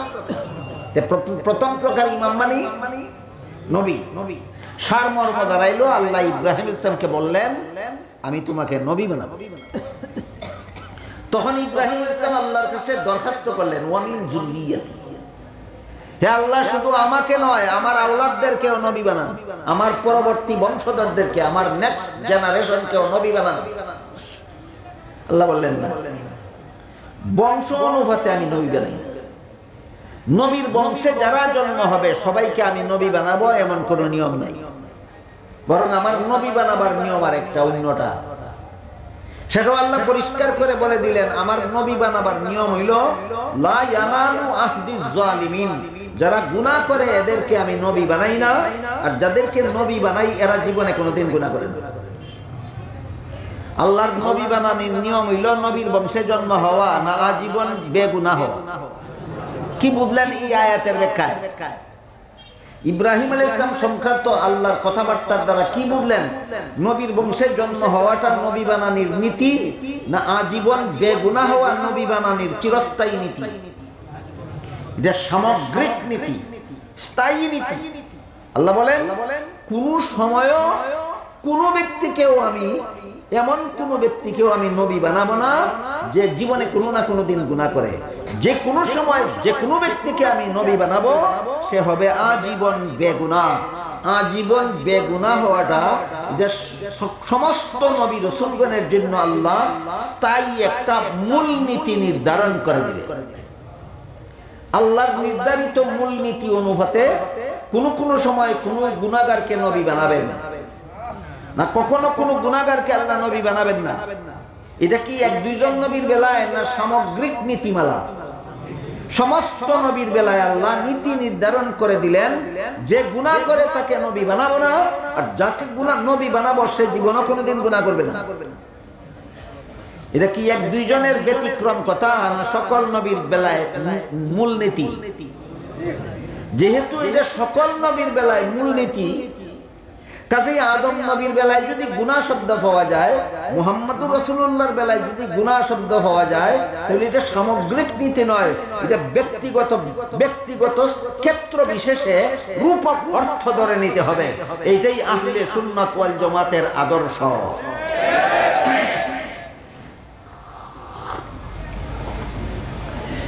কাজেই সূরাতুল ফাতহের প্রথম আয়াতে যে, দ্বিতীয় আয়াতে যে আল্লাহ বললেন লিয়াগফিরা লাকাল্লাহু মা তাকাদ্দামা মিন যামবিকা ওয়া মা তাআখার, এই হুদাইবিয়ার সন্ধির মাধ্যমে আমি আপনার মক্কা বিজয়ের দ্বার উদ্ঘাটন করে দিলাম, বিশ্ব বিজয়ের দ্বার উদ্ঘাটন করে দিলাম। মক্কা এই হুদাইবিয়ার সন্ধির মাধ্যমে আমি আপনাকে আগের গুনাহ পিছের গুনাহ সব গুনাহ মাফ করে দিলাম। এতক্ষণের কথা বুঝে থাকলে বলুন, আল্লাহ আমাদের নবীর আগের গুনাহ পিছের গুনাহ বলতে মূল অর্থে গুনাহ বুঝাইছেন না রূপ করতে? রূপ অর্থগুলির মধ্যে একটা অর্থ হইল উমরে আগে যে উত্তেজিত হয়েছিল এটাও মাফ করে দিলাম, উমর পরে যে উত্তেজিত হইল এটাও মাফ করে দিলাম। আপনার একটা উম্মতের উত্তেজনাটাকেই আমি আপনার গুনাহ হিসাবে উল্লেখ করেছি, যা মূল অর্থে নয়, রূপক অর্থে। আজকের মতো একটা জবাব দিলাম, আল্লাহ আমাদের নবীকে গুনাহ বললেন কোন অর্থে। আরো অনেক জবাব আছে, এইগুলি আলোচনা করলে তো মূল আয়াত পর্যন্ত ফিরে যাওয়া যাবে না। এই জন্য আজকের মতো একটাই মনে রাখুন, আমাদের নবীকে আল্লাহ কোরআনে গুনাহ শব্দ ব্যবহার করেছেন মূল অর্থে না রূপক অর্থে? রূপক অর্থে। প্রথম আয়াতে আল্লাহ বলেন আপনাকে প্রকাশ্য বিজয় দান করলাম। দ্বিতীয় আয়াতে আল্লাহ বলেন আপনার আগের পিছের গুনাহ মাফ করে দিলাম। তৃতীয় আয়াতে বললেন ওয়ায়ানসুরাকাল্লাহু নাসরান আজিজা। এই হুদাইবিয়ার সন্ধি শর্তগুলি মেনে নেওয়ার কারণে আমি আল্লাহ পাক রব্বুল আলামিন আপনাকে শক্তিশালী সাহায্য করার প্রতিশ্রুতি দিলাম। দেখা গেল প্রথম আয়াতে আল্লাহ সন্ধির বিনিময়ে রাসূলকে কি দিলেন তা ঘোষণা করলেন, দ্বিতীয় আয়াতে আল্লাহ সন্ধির বিনিময়ে রাসূলকে কি দিলেন তা ঘোষণা করলেন, সন্ধির বিনিময়ে আল্লাহ রাসূলকে কি দিলেন তৃতীয় আয়াতেও তাই ঘোষণা করলেন। এমত অবস্থায় সাহাবায়ে কেরাম বললেন, ওগো আল্লাহর রাসূল, হুদাইবিয়ার সন্ধি দেখি আপনি একা মেনে নিয়েছেন না আমরা ১৫০০ সাহাবায়ে কেরাম মেনে নিয়েছি? আপনারা কি বুঝলেন? হুদাইবিয়ার সন্ধির শর্তগুলি রাসূল একা মেনে নিলেন না সমস্ত সাহাবাগণ মেনে নিলেন? মেনে নিলাম আমরা সকলে, আর পুরস্কারগুলি শুধু আল্লাহ আপনাকে দিচ্ছেন, ঘটনা কি? তাহলে আমরা কি পাইলাম? সাহাবাদের প্রশ্ন বুঝলেন আপনারা? এই প্রশ্নের জবাব দিয়েছেন আল্লাহ পরবর্তী বিভিন্ন আয়াত। এর মধ্যে শেষ আয়াতে আল্লাহ এক জবাবের একটা অংশ উল্লেখ করেছে, যেখানে আল্লাহ বলেন মুহাম্মাদুর রাসূলুল্লাহি ওয়াল্লাযীনা মাহু আশিদ্দাউ আলাল কুফফারি রুহামাউ বাইনাহুম। মুহাম্মাদুর রাসূলুল্লাহ এবং তার সঙ্গী সাথীগণ। দেখেন প্রশ্নের জবাব পাইতেছেন কিনা? কি প্রশ্ন করেছিলেন সাহাবা? সন্ধির শর্ত আপনি মেনে নিয়েছেন, আপনার সাথে ১৫০০ সাহাবা আমরাও মেনে নিয়েছি। আপনি একা মেনে নিলেন না আমরা সহ? তা আমরা সহ যদি মেনে নিয়ে থাকি তাইলে এর সুফল শুধু একা আপনাকে দিতেছেন আল্লাহ। আপনাকে আল্লাহ পাক রব্বুল আলামিন প্রকাশ্য বিজয়ের ঘোষণা দিলেন, আপনাকে আল্লাহ পাক রব্বুল আলামিন গুনাহ মাফের ঘোষণা দিলেন, আপনাকে আল্লাহ শক্তিশালী সাহায্য করার ঘোষণা দিলেন। তাহলে আমরাও যে মেনে নিলাম, আমাদের ফলাফল কোথায়? মনে আছে প্রশ্ন? আল্লাহ পাক রব্বুল আলামিন সাহাবাদের এই প্রশ্নের জবাব পরবর্তী বিভিন্ন আয়াতে বিভিন্ন ভাবে দিয়েছেন। এর মধ্যে 29 নম্বর আয়াতে আল্লাহ বলেন, সূরা শেষ করার পূর্ব মুহূর্তে আল্লাহ বলেন মুহাম্মাদুর রাসূলুল্লাহি ওয়াল্লাযীনা মাহু, মুহাম্মাদুর রাসূলুল্লাহ এবং তার সঙ্গী সাথীগণ। দেখেন তো এই আয়াতে শুধু মুহাম্মাদুর রাসূলুল্লাহই বলেছেন আল্লাহ, না সঙ্গী সাথীগণের কথা উল্লেখ করেছেন? ওইছে নিজন সাহাবাগণের যে প্রশ্ন ছিল, প্রশ্নের জবাব পাইলেন কিনা আপনারা?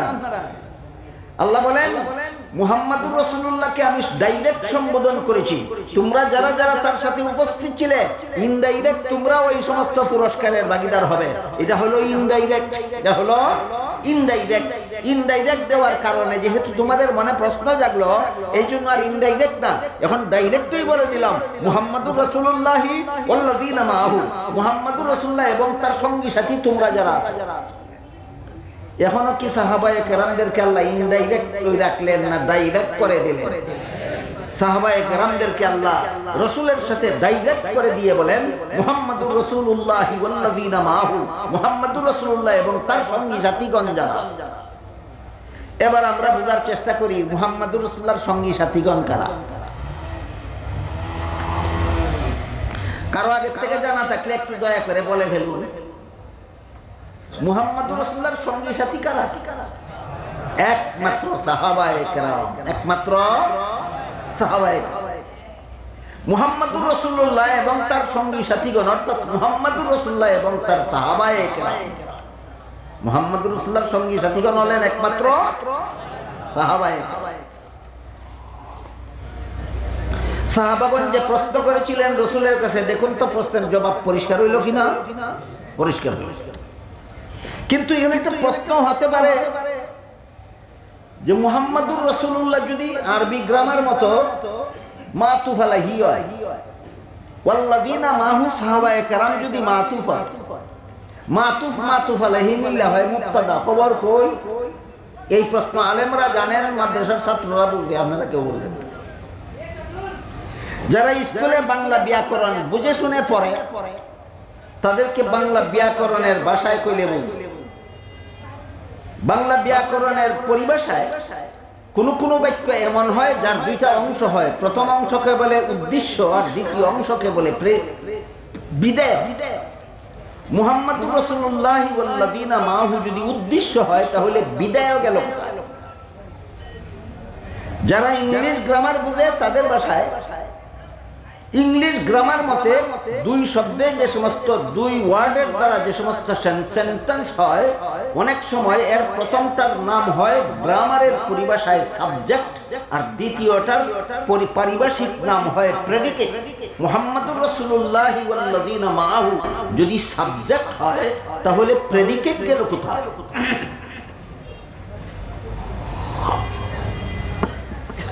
তিন ভাষার গ্রামার পেলাম। যদি কেমন কোন শ্রোতা থাকে যে না বাংলা গ্রামার বুঝে, না ইংলিশ গ্রামার বুঝে, না আরবি গ্রামার বুঝে, তারা কেমনে বুঝাই? হন শুনেন আপনারা, এমন যদি কেউ থাকে। আল্লাহ বলেন মুহাম্মদুর রাসূলুল্লাহ এবং তার সঙ্গী সাথীগণ। মুহাম্মদুর রাসূলুল্লাহ এবং তার সঙ্গী সাথীগণের কি হয়েছে? আচ্ছা, কেউ যদি বলে আমি আর তুমি, আমি আর তুমি কি হয়েছে? বলতে হবে আমি আর তুমি খাইছি, নাইলে বলতে হবে আমি আর তুমি দেখছি, নাইলে বলতে হবে আমি আর তুমি গেছি। আরেকটা লাগবো কিনা? না, শুধু আমি আর তুমির দ্বারা এই বাক্য পূর্ণ হয় না। মুহাম্মদুর রাসূলুল্লাহ এবং তার সঙ্গী সাথীর কি হয়েছে ওইটা না বলা পর্যন্ত তো কথা পুরো হয় না। তাই আল্লাহ পাক রব্বুল আলামিন ওই প্রেডিকেট কোনটা সেটা উল্লেখ করেন, বিদায় কোনটা সেটা উল্লেখ করেন। মুবতাদা কইছেন, খবর কই আল্লাহ উল্লেখ করে বলেন আসিদ্দাউ আলাল কুফারি রুহামাউ বাইনাহুম। মুহাম্মদুর রাসূলুল্লাহ এবং তার সঙ্গী সাথীগণের বিশেষ বিশেষ গুণ আছে। এবার কি হইছে পাওয়া গেছে? মুহাম্মদুর রাসূলুল্লাহ কি হয়েছে, তার সঙ্গী সাথীগণের কি হয়েছে? আল্লাহ বলেন এদের বিশেষ দুইটা গুণ আছে। মুহাম্মদুর রাসূলুল্লাহরও বিশেষ দুইটা গুণ আছে, সাহাবায়ে কেরামেরও বিশেষ দুইটা গুণ আছে। এবার বলুন তো, বুঝে থাকলে মুহাম্মদুর রাসূলুল্লাহ এবং তার সঙ্গী সাথীগণের কি হয়েছে? বিশেষ দুইটা গুণ আছে। একটা গুণের নাম আসিদ্দাউ আলাল কুফার, অমুসলিমদের উপর কঠোর, অমুসলিমদের উপর কঠোর। আর একটা গুণ হইল রুহামাউ বাইনাহুম, পরস্পরে সদয়। মুহাম্মদুর রাসূলুল্লাহ এবং তার সঙ্গী সাথীগণের দুইটা গুণ, একটা গুণ হইল অমুসলিমদের উপর কঠোর, আর একটা গুণ হইল মুসলমানদের মধ্যে পরস্পরে সদয়। এবার প্রশ্ন, মুহাম্মদুর রাসূলুল্লাহ এবং তার সঙ্গী সাথীগণ অমুসলিমদের বেলায় কঠোর কেন? অমুসলিমদের দুষ্টি, অমুসলিমদের অপরাধ। আল্লাহ পাক রব্বুল আলামিন বরং অন্য আয়াতে বলেন, সূরাতুল বাকারার 256 নম্বর আয়াতে আল্লাহ বলেন লা ইকরাহা ফিদ্দীন। ধর্মের বেলায় বল প্রয়োগ চলবে না। সমস্ত ধর্মাবলম্বীরাই আপন আপন ধর্ম পালনে স্বাধীন। হে মুসলমানেরা, তোমরা যেমন ইসলাম ধর্ম পালনে স্বাধীন, তোমাদের ইসলাম ধর্ম পালনে বাধা দেওয়ার অধিকার যেমন কারো নাই, ঠিক তেমনি ভাবে অন্যান্য ধর্ম যারা পালন করে তারা সবাই যার যার ধর্ম পালনে স্বাধীন। তোমাদের কারো অধিকার নাই ভিন্ন কোনো ধর্মাবলম্বীদের ধর্ম পালনে বাধা দেওয়া। এটার নাম কঠোরতা। কোন ভিন্ন ধর্মাবলম্বীকে তার ধর্ম পালনে বাধা দেওয়ার অধিকার কোন মুসলমানের নাই। এটার নাম হইল ভিন্ন ধর্মাবলম্বীদের বেলায় মুসলমানেরা কঠোর না উদার। বলুন এখানে কি আল্লাহ শিক্ষা দিলেন? অমুসলিমদের বেলায় মুসলমানেরা কঠোর হবে শিক্ষা দিয়েছেন না উদার হবে শিক্ষা দিয়েছেন? উদার উদার উদার। সূরাতুল বাকারার 256 নম্বর আয়াতে আল্লাহ সারা দুনিয়ার সর্বযুগের সমস্ত মুসলমানদেরকে একটা উদারতা শিক্ষা দিয়েছেন। কি উদারতা? তোমার ধর্ম পালনে যেমন তার কোনো বাধা দেওয়ার অধিকার নাই, তার ধর্ম পালনেও তোমার বাধা দেওয়ার অধিকার নাই। হে মুসলমান, তুমি যেমন ইসলাম ধর্ম পালনে স্বাধীন, অমুসলমানরাও তার ধর্ম পালনে স্বাধীন। তার ধর্ম পালনে বাধা দিতে পারবে না, তার ধর্ম পালনের বিরুদ্ধে তুমি দাঁড়াতে পারবে না। এটার নাম হইল মুসলমানদের উপর মুসলমানেরা কঠোর। কি বুঝলেন? কঠোর না উদার? তাহলে সূরাতুল বাকারার 256 নম্বর আয়াতে যেখানে আল্লাহ মুসলমানদেরকে অমুসলিমদের ধর্ম পালনের বেলায় উদারতার শিক্ষা দিলেন, নির্দেশ দিলেন, উদার হও অমুসলিমদের বেলায়, কোন অমুসলিমের ধর্ম পালনে বাধা হইয়া দাঁড়ায় না, উদারতা গ্রহণ করো। তাইলে সূরাতুল ফাতহের 29 নম্বর আয়াতে মুহাম্মদুর রাসূলুল্লাহ এবং তার সঙ্গী সাথীগণকে অমুসলিমদের উপর কঠোর বললেন কেন? আমি কি প্রশ্নটা আপনাদেরকে বুঝাতে পারলাম? এই প্রশ্নের জবাবের আগে আর একটা প্রশ্ন বাকি রয়েছে। আল্লাহ যে সূরাতুল বাকারার 256 নম্বর আয়াতে সমস্ত অমুসলিমদের ধর্ম পালনের বেলায় মুসলমানদেরকে উদার হওয়ার নির্দেশ দিলেন। উদার হও, হিন্দুদেরকে তাদের ধর্ম পালনে বাধা দিও না, ইহুদিদেরকে তাদের ধর্ম পালনে বাধা দিও না, খ্রিস্টানদেরকে তাদের ধর্ম পালনে বাধা দিও না। এইরকম কঠোরতা অবলম্বন করো নাকি উদারতা অবলম্বন করো? এখানে যে উদারতা অবলম্বন করার নির্দেশ দিল। এক প্রশ্ন হইল, তাহলে সূরাতুল ফাতহের শেষ আয়াতে কঠোর হওয়ার কথা বললেন কেন? এর আগে আরেক প্রশ্ন হইল যে আল্লাহ যে অন্যান্য ধর্ম পালনের ব্যাপারে উদারতার নির্দেশ দিলেন, মুসলমানেরা উদার হও, ভিন্ন ধর্মাবলম্বীদের প্রতি তাদের ধর্ম পালনের বেলায় উদার হও। তাহলে কি ইসলাম ছাড়া অন্য ধর্মগুলিও আল্লাহর কাছে গ্রহণযোগ্য? আরেক প্রশ্ন, তাহলে কি অন্য ধর্মগুলিও আল্লাহর কাছে গ্রহণযোগ্য? এই প্রশ্নের পরিষ্কার জবাব দিয়ে আল্লাহ সূরা আলে ইমরানের 85 নম্বর আয়াতে বলেন, মাইয়াবতাগি গায়রাল ইসলামি দীনান ফালাই ইউকবালা মিনহু ওয়া হুয়া ফিল আখিরাতি মিনাল খাসিরিন। ইসলাম ছাড়া ভিন্ন ধর্ম যারা পালন করবে কখনো তাদের ধর্ম আল্লাহর কাছে গ্রহণযোগ্য হবে না।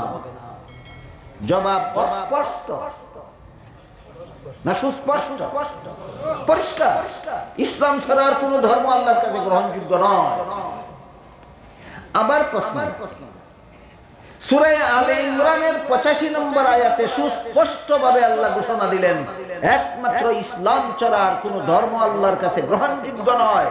তাহলে সূরাতুল বাকারার 256 নম্বর আয়াতে কেন ও মুসলিমদের বেলায় উদার হতে নির্দেশ দিলেন? উদারভাবে তাদেরকে তাদের ধর্ম পালন করতে দাও, তোমরা মুসলমানেরা অমুসলিমদের ধর্ম পালনের পথে বাধা হইয়া নিষ্ঠুরতা প্রদর্শন করিও না। প্রশ্ন বুঝাইতে পারলাম?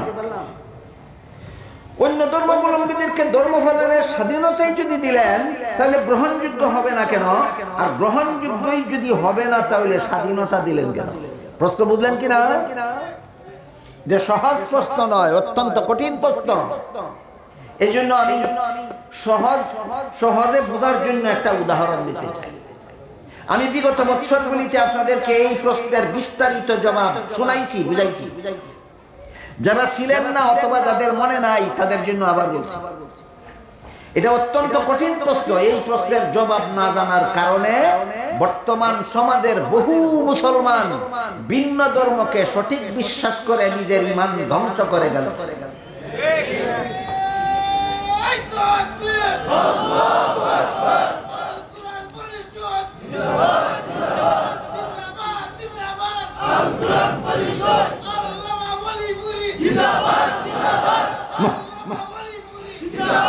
মুহতারাম হাজিরিন, মুহতারাম হাজিরিন, এই কঠিন বিষয়টা একটা সহজ উদাহরণের মাধ্যমে আমি আপনাদেরকে বুঝাই। অতীতেও বলেছি, বেশ কয়েক বছর আগে। এই জন্য বলেছি যারা ছিলেন না অথবা যারা ছিলেন কিন্তু মনে নাই, তাদের জন্য আজকে আবারও বলছি। আপনাদের পীরের বাজারে কোনো শিক্ষা প্রতিষ্ঠান আছে? প্রাইমারি স্কুল অথবা আশেপাশে কোনো প্রাইমারি স্কুল আছে? প্রাইমারি স্কুল হোক, হাই স্কুল হোক, কলেজ হোক, মাদ্রাসা হোক, ভার্সিটি হোক, বছরান্তে এদের এই সমস্ত প্রতিষ্ঠানের ছাত্রদের কোনো পরীক্ষার হলে যে সমস্ত ছাত্ররা প্রশ্নপত্র হাতে নিয়ে বসে, সবাই কি প্রশ্নের সঠিক জবাব লেখে? না অনেকে ভুলও লেখে? ভুল লেখলে ফাঁস করে না ফেল করে? সন্দেহ আছে? ভুল লেখলে যে ফেল করবে এতে কোনো সন্দেহ আছে? সন্দেহ নেই। তাইলে যারা পরীক্ষা লয় তারা ছাত্র যখন প্রশ্নের জবাব ভুল লেখে তখন বাধা দেয় না কেন? এই প্রশ্নের যে জবাব তুমি জানো এ ভুল লিখতেছে, ফেল করবে নিশ্চয়, বাধা দাও না কেন? আর বাধাই যদি দাও না তাইলে ভুল লিখলে ফেল করাইয়া দিবা কেন? এই প্রশ্নের যেই জবাব ঠিক তেমনি ভাবে ইসলাম ছাড়া ভিন্ন ধর্ম যারা পালন করে, ভ্রান্ত ধর্ম পালন করে নিশ্চিত, কিন্তু মুসলমানকে আল্লাহ বলেন বাধা দিও না। বাধা দিবে না কেন? আর বাধাই যদি দিবে না তাহলে সেই ধর্ম আল্লাহর কাছে গ্রহণযোগ্য হবে না কেন? পরীক্ষার্থী ছাত্রের বেলায় যেই জবাব, ভিন্ন ধর্মাবলম্বীদের বেলায় একই জবাব। দুনো প্রশ্নের এক জবাব, দুনো প্রশ্নের এক জবাব। তাহলে আগের প্রশ্নের জবাব ঠিক হোক, এটাই পরের প্রশ্নের জবাব। বলেন পরীক্ষার্থী ছাত্ররা যখন প্রশ্নের জবাব ভুল লেখে তখন বাধা দেওয়ার নিয়ম আছে? নিয়ম নাই। এই কারণেই ফাঁস করবে সে ভুল লেখলেও। বাধা দিবার নিয়ম নাই, আবার ভুল লেখলে ফাঁসও করবে না। কাজেই বাধা দেওয়া যাবে না, শুধু ভুল লেখলে ফাঁস করবে এই জন্য নয়, বাধা দেওয়া যাবে না এই জন্য যে বাধা দেওয়ার নিয়ম নাই। বাধা দেওয়ার নিয়ম থাকলে এটা পরীক্ষা থাকে না। বাধা নিয়ম থাকলে পরীক্ষা থাকে না। তাইলে ভুল লেখলে ফাঁস করবে এই জন্য বাধা দেয় না, না বাধা দেওয়ার নিয়ম নাই। এই সুযোগে যদি কোনো ছাত্র ইচ্ছা মতো পরীক্ষার প্রশ্নের জবাব ভুল লেখে তাইলে যেভাবে তার কপালে গুড়ার ডিম ছাড়া আর কিছু নাই, ঠিক তেমনি ভাবে দুনিয়াতে একমাত্র ইসলাম ছাড়া কোনো ভ্রান্ত ধর্ম যদি কেউ পালন করে, আল্লাহ বলেন বাধা দেওয়ার নিয়ম নাই। এই সুযোগে যদি কেউ ইচ্ছা মতো ভ্রান্ত ধর্ম পালন করে তাইলে পরকালে তার কপালে জাহান্নাম ছাড়া আর কিছু নাই।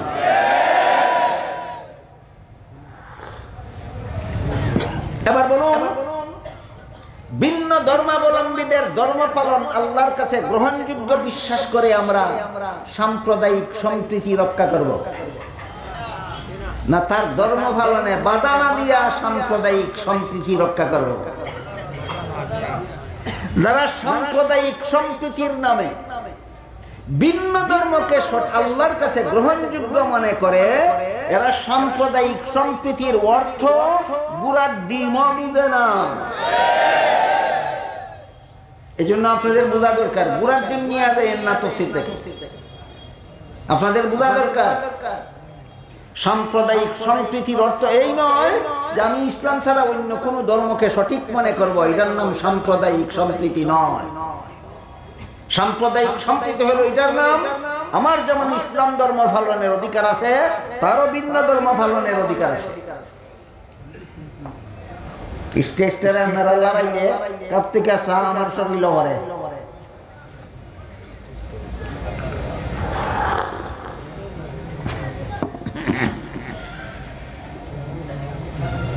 সাম্প্রদায়িক সম্প্রীতির ব্যাখ্যা পরিষ্কার হয়েছে নি? কি ব্যাখ্যা? আমার লাগে আমার ধর্ম ঠিক, তার লাগে তার ধর্ম ঠিক, এটা সাম্প্রদায়িক সম্প্রীতির ব্যাখ্যা না অপব্যাখ্যা? অপব্যাখ্যা। সাম্প্রদায়িক সম্প্রীতির ব্যাখ্যা হলো, আমার যেমন ইসলাম ধর্ম পালনের অধিকার আছে, কারো বাধা দেওয়ার অধিকার নাই, তারও তার ধর্ম পালনের অধিকার আছে, কারো বাধা দেওয়ার অধিকার নাই। এইটার নাম সাম্প্রদায়িক সম্প্রীতি। তার ধর্মের সঠিক বিশ্বাস করা সাম্প্রদায়িক সম্প্রীতি নয়, তার ধর্মকে সঠিক বিশ্বাস করা কোরআনের বিরুদ্ধে অনাস্থা। তার ধর্মের সঠিক বিশ্বাস করা কোরআনের বিরুদ্ধে অনাস্থা। কোরআনের কোন সূরার কত নম্বর আয়াতের বিরুদ্ধে অনাস্থা? আলে ইমরানের 85 নম্বর আয়াতের বিরুদ্ধে অনাস্থা। আল্লাহ বলেন, মাই ইয়াবতাগি গায়রাল ইসলামি দীনান ফালাই ইউকবালা মিনহু। ইসলাম ছাড়া আর কোন ধর্মই আল্লাহর কাছে গ্রহণযোগ্য নয়। যারা বলে অন্য ধর্ম সঠিক, এরা এই আয়াতের বিরুদ্ধে অনাস্থা, প্রকাশ্যে অনাস্থা জ্ঞাপন করে। গেল এক প্রশ্নের জবাব। আরেক প্রশ্ন মনে আসেনি, আমি মনে করাই দিই। সূরাতুল বাকারার 256 নম্বর আয়াতে আল্লাহ বলেন, ভিন্ন ধর্মাবলম্বীদের প্রতি উদার হও, তাদের ধর্ম পালনে বাধা দিও না। বলেন সূরাতুল বাকারার 256 নম্বর আয়াতে আল্লাহ আমাদেরকে ভিন্ন ধর্মাবলম্বীদের উপর কঠোর হতে বলেছেন না উদার হতে বলেছেন? বুঝলেন? সূরাতুল ফাতহের 29 নম্বর আয়াতে আল্লাহ কি বলেন? মুহাম্মাদুর রাসূলুল্লাহি ওয়াল্লাযীনা মাহু আশিদ্দাউ আলাল কুফফারি রুহামাউ বাইনাহুম। মুহাম্মাদুর রাসূলুল্লাহ এবং তার সঙ্গী সাথীগণ যদি সাবজেক্ট হয়, তাইলে আশিদ্দাউ আলাল কুফফারি রুহামাউ বাইনাহুম প্রেডিকেট হয়। আগেই বলেছি, মাদ্রাসার ছাত্ররা ভাষায় মুহাম্মাদুর রাসূলুল্লাহি ওয়াল্লাযীনা মাহু যদি মুবতাদা হয়, আশিদ্দাউ আলাল কুফফারি রুহামাউ বাইনাহুম খবর হয়। বাংলা ব্যাকরণের পরিভাষায় মুহাম্মাদুর রাসূলুল্লাহি ওয়াল্লাযীনা মাহু যদি উদ্দেশ্য হয়, তাহলে আশিদ্দাউ আলাল কুফফারি রুহামাউ বাইনাহুম বিদায় হয়। আগেই বলেছি, আপনারা কেউ যদি না আরবি গ্রামার বুঝেন, না বাংলা ব্যাকরণ বুঝেন, না ইংলিশ গ্রামার বুঝেন, এমন যদি থাকেন, তাহলে তার জন্য বলছি, আমি এবং তুমি বললেই কথা শেষ না, কি হইছে বলতে হবে। ওই কি হইছেটা মুহাম্মাদুর রাসূলুল্লাহ এবং সাহাবাগণের কি হইছে, এটার জবাব হইল আশিদ্দাউ আলাল কুফফার রুহামাউ বাইনাহুম। মুহাম্মাদুর রাসূলুল্লাহ এবং সাহাবাগণ দুইটা বিশেষণে বিশেষিত হইছে। কি হইছে? দুইটা গুণে গুণান্বিত হইছে। কি বুঝলেন? মুহাম্মাদুর রাসূলুল্লাহ এবং তার সাহাবাগণের কি হইছে? দুইটা গুণে গুণান্বিত হইছে। একটা গুণের নাম অমুসলিমদের প্রতি কঠোর, একটা গুণের নাম অমুসলিমদের প্রতি কঠোর। কোন সূরার কত নম্বর আয়াতে কঠোর বলেছেন? সূরাতুল ফাতহের 29 নম্বর আয়াত। কোন সূরার কত নম্বর আয়াতে উদার হতে বলেছেন? সূরাতুল বাকারার 256 নম্বর আয়াত। এক আয়াতে আল্লাহ কঠোরতাকে গুণ বললেন, আর এক আয়াতে আল্লাহ উদার হওয়ার নির্দেশ দিলেন। কোন পথে যাইতাম? প্রশ্ন বুঝলেন কিনা? এই প্রশ্নের জবাব বুঝার জন্য জানা থাকতে হবে, সারা দুনিয়ার সর্বযুগের সমস্ত অমুসলিমরা মুসলমানদের উদার এবং কঠোর হওয়ার দৃষ্টিভঙ্গিতে দুই প্রকার। সারা দুনিয়ার সর্বযুগের সমস্ত অমুসলিমরা দুই প্রকার। সমস্ত অমুসলিমরা এক প্রকার অমুসলিম শান্তিপ্রিয়, এক প্রকার অমুসলিম শান্তিপ্রিয়, আর এক প্রকার অমুসলিম সন্ত্রাসী, আর এক প্রকার অমুসলিম। বুঝে থাকলে এবার বলুন, অমুসলিমরা কত প্রকার? দুই প্রকার, শান্তিপ্রিয়, সন্ত্রাসী। আমরা বোঝার চেষ্টা করি শান্তিপ্রিয় অমুসলিম কারা। শান্তিপ্রিয় অমুসলিম হলো নির্দোষ মুসলমানদেরকে যারা অত্যাচার করে না, নির্দোষ মুসলমানদেরকে যারা হামলা করে না, নির্দোষ মুসলমানদেরকে যারা জুলুম করে না, নির্দোষ মুসলমানের অধিকার যারা ধ্বংস করে না, ইসলামের বিরুদ্ধে যারা অপবাদ রটায় না, এরা কেমন অমুসলিম? শান্তিপ্রিয়। এদের ব্যাপারে আল্লাহ সূরাতুল বাকারার 256 নম্বর আয়াতে বলেন, তোমরা তাদের জন্য উদার হও, উদার হও, উদার হও। বলেন মুসলমানেরা সব মুসলমানের বেলায় উদার হবে না শান্তিপ্রিয় ও মুসলমানের জন্য উদার? বুঝে দেখতে বলুন, মুসলমানদেরকে আল্লাহ পাক রব্বুল আলামিন অমুসলিমদের জন্য উদার হওয়ার নির্দেশ দিয়েছেন। সমস্ত অমুসলিমদের না শান্তিপ্রিয় মুসলিমদের? যে অমুসলিম স্বাধীনভাবে তার ধর্ম পালন করে, যে অমুসলিম তোমার ধর্ম পালনে কোনো ব্যাঘাত সৃষ্টি করে না, যে অমুসলিম তোমার ইসলাম ধর্মের বিরুদ্ধে কুৎসা রটনা করে না, যে অমুসলিম মুসলমানদেরকে জুলুম অত্যাচার করে না, যে অমুসলিম মুসলমানদের অধিকার খর্ব করে না, এরা শান্তিপ্রিয় অমুসলিম। এদের বেলায় উদার হও, এদের ধর্ম পালনে বাধা দিও না, ইচ্ছা মতো স্বাধীন মতো তাদের ধর্ম পালন করো। এবার বলুন বুঝে থাকলে, সূরাতুল বাকারার 256 নম্বর আয়াতে আল্লাহ মুসলমানদেরকে অমুসলিমদের প্রতি কঠোর হওয়ার নির্দেশ দিয়েছেন না উদার হওয়ার নির্দেশ দিয়েছেন? সব মুসলিমদের প্রতি না শান্তিপ্রিয়? শান্তিপ্রিয় মুসলিমদের প্রতি তোমরা উদার হও। এবার আমরা বুঝার চেষ্টা করি সূরাতুল ফাতহের কত নম্বর?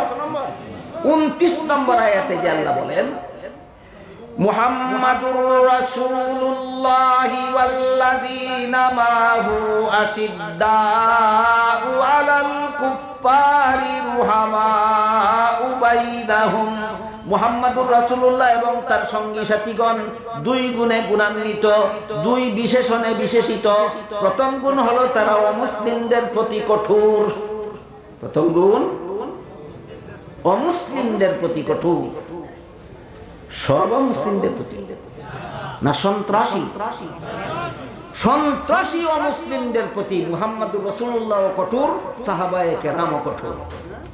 আর তোমরা যারা মুহাম্মাদুর রাসূলুল্লাহ না সাহাবাও না, তোমরা কি করবে? এটা আইতেছে আয়াতের তাফসীরে, রাসূলের হাদিসে। রাসূল হাদিসের দ্বারা আয়াতের তাফসীর করেছেন, ব্যাখ্যা করেছেন। সেখানে আসতেছে আপনারা কোন পথে যাবেন।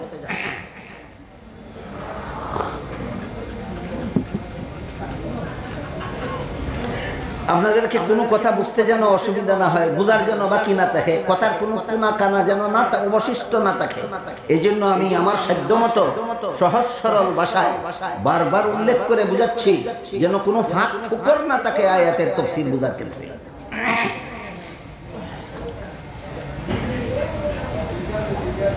আপাতত আমার কথাগুলি বুঝলেন কিনা আমি একটু পরীক্ষা করতে চাই। সূরাতুল বাকারা 256 নম্বর আয়াতে আল্লাহ মুসলমানদেরকে অমুসলিমদের প্রতি উদার হওয়ার নির্দেশ দিয়েছেন।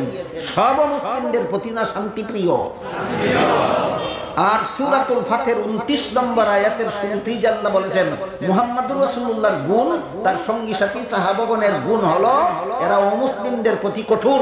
এটা কি শান্তিপ্রিয় অমুসলিমদের প্রতি কঠোর না সন্ত্রাসী অমুসলিমদের প্রতি কঠোর? তাইলে দুই আয়াতের বিরোধ রইল না সমাধান হইল? সূরাতুল বাকারার 256 নম্বর আয়াত সন্ত্রাসী অমুসলিমদের বেলায় নয়, শান্তিপ্রিয় অমুসলিমদের বেলায়। আর সূরাতুল ফাতহের 29 নম্বর আয়াত শান্তিপ্রিয় অমুসলিমদের বেলায় নয়, সন্ত্রাসী অমুসলিমদের বেলায়।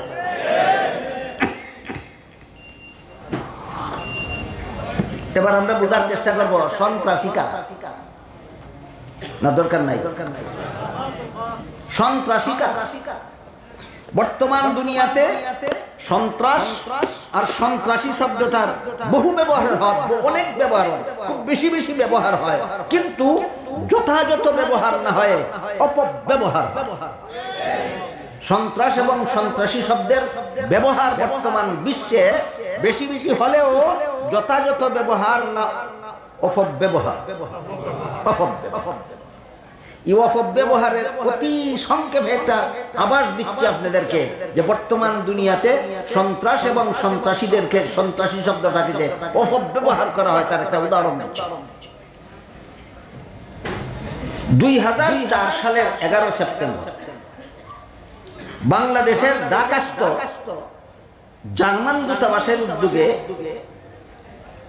সন্ত্রাস দমন শিরোনামে একটা আন্তর্জাতিক সেমিনার অনুষ্ঠিত হয়। সেই সেমিনারে জার্মান থেকে প্রধান বক্তা হিসাবে প্রফেসর হ্যান্সকে আমন্ত্রণ করে আনা হয়। প্রফেসর হ্যান্স 16 কোটি মুসলমানের বাংলাদেশের রাজধানী ঢাকা জার্মানি দূতাবাসে দাঁড়িয়ে 2004 সালের 11 সেপ্টেম্বরে তার মূল বক্তব্যে বলেছিল, ইসলাম সূচনাকাল থেকেই সন্ত্রাস লালন করে এসেছে। ইসলামের নবী মুহাম্মদ নিজেই ছিল জঙ্গি। তাইলে ইসলামকে সন্ত্রাসী ধর্ম, ইসলাম ধর্মের নাম সন্ত্রাস, আর ইসলামের নবী মুহাম্মদ নিজেই সন্ত্রাসী। এই যে সন্ত্রাস এবং সন্ত্রাসী শব্দ ব্যবহার করল, যথাযথ ব্যবহার না অপব্যবহার। এইরকম ইহুদি খ্রিস্টানদের মুখ থেকে সন্ত্রাস এবং সন্ত্রাসী শব্দের অপব্যবহার শুনে কিছু মুসলমানের মস্তিষ্ক ইহুদি খ্রিস্টানরা ধুলাই করে ছেড়ে দিয়েছে। এই সমস্ত ইহুদি খ্রিস্টানের দালাল মুসলমানেরাও ইসলামের জেহাদকে বলে সন্ত্রাস। ইসলামের জেহাদকে বলে মনে রাখবেন, মুসলমান পরিচয়ধারী কোন লোক যদি ইসলামের জেহাদকে সন্ত্রাস বলে, তাহলে সে নিশ্চিত ইহুদি খ্রিস্টানের দালাল। তাহলে জেহাদ কি আর সন্ত্রাস কি এটা বুঝতে হবে। কারণ সব অমুসলিমদের প্রতি মুসলমানেরা কঠোর, আর সন্ত্রাসী অমুসলিমদের প্রতি। আপনি যদি জানেনই না সন্ত্রাস কারে কয়, তাহলে কোন মুসলিমদের প্রতি আপনি কঠোর হবেন? এই জন্য জরুরি ভিত্তিতে জানতে হবে সন্ত্রাস কাকে বলে। বর্তমান দুনিয়াতে যারা সন্ত্রাস দমন যারা জফে, একটাও জানে না সন্ত্রাস কারে বলে। এই জন্য আপনাদের জানা থাকা দরকার, যেন আপনাদেরকে দুঃখা দিতে না পারে। সন্ত্রাস দমন করি বলে যেন আপনাদেরকে দুঃখা দিতে না পারে। এই জন্য আপনাদের সন্ত্রাসের কমপ্লিট ডেফিনেশন জানা থাকা দরকার, পরিপূর্ণ সংজ্ঞা জানা থাকা দরকার। মুফাসসিরিন কেরাম তাফসীরের কিতাবে লিখেছেন, তিন জিনিসের সমষ্টির নাম সন্ত্রাস। কত জিনিস? তিন জিনিস একত্র হইলে এটা সন্ত্রাস। তিন জিনিস একত্র হইলে এটা সন্ত্রাস। চাপাতি, পানি আর চিনি একত্র হইলে কি হয়? শুধু চাপাতির নাম হইসা, শুধু পানির নাম হইসা, না শুধু চিনির নাম হইসা, না তিনটা এখানে হইয়া চাও? ঠিক তেমনি ভাবে তিনটা একত্র হইলে সন্ত্রাস হয়। কত কাজ একত্র হইলে সন্ত্রাস হয়? তিনটা। এক নম্বর দলবদ্ধতা, দল বান্ধা সন্ত্রাস করে, একা কেউ সন্ত্রাসী হতে পারে না। দুই নম্বর অস্ত্রের ব্যবহার, অস্ত্র ছাড়া দল বাঁধলেও সন্ত্রাসী হয় না। আপনারা এখানে বসেছেন একা একা না দল বেঁধে? আপনারাই সন্ত্রাসী। খালি ভানিয়ে চিনি হয় না, খালি ভানিয়ে চা হয় না, খালি দল বানলে সন্ত্রাসী হয় না, অস্ত্র লাগে। আমার বিশ্বাস আপনারা এখানে যারা এসেছেন আপনারা কেউ অস্ত্র নিয়ে আসেননি, সুতরাং আপনারা দল বানলে অসন্ত্রাসী না। দেখালি ভানি এটা চা হইছে না। বুঝে থাকে বলুন কত জিনিস একত্র হইলে সন্ত্রাস হয়। এক নম্বর দলবদ্ধতা, দুই নম্বর অস্ত্রের ব্যবহার। পুলিশে যদি দল বান্ধা বন্দুক লইয়া সূর্যত্ব যায়, পুলিশকে সন্ত্রাসী বলা যাবে না। কেন? তিন নম্বরটা বাকি। কত নম্বর বাকি? তিন নম্বর কি? নির্দোষের উপর হামলা। দল বেঁধে অস্ত্র নিয়ে নির্দোষের উপর হামলা করার নাম সন্ত্রাস। দল বেঁধে অস্ত্র নিয়ে নির্দোষের উপর হামলা করার নাম সন্ত্রাস। ভুলে যাবেন জীবনে কোনদিন? তাইলে কোন দেশের মুসলমান দল বেঁধে অস্ত্র নিয়ে আরেক দেশের নির্দোষের উপর হামলা করতে যায়? আমার জানা মতো বর্তমান দুনিয়াতে এমন একটা মুসলমানের দেশ নাই যেই দেশ থেকে দল বেঁধে অস্ত্র নিয়ে অন্য দেশের নির্দোষের উপর হামলা করতে যায়। এমন কোন মুসলিম রাষ্ট্র বর্তমান দুনিয়াতে নাই। সুতরাং কোন মুসলমান সন্ত্রাসী নয়।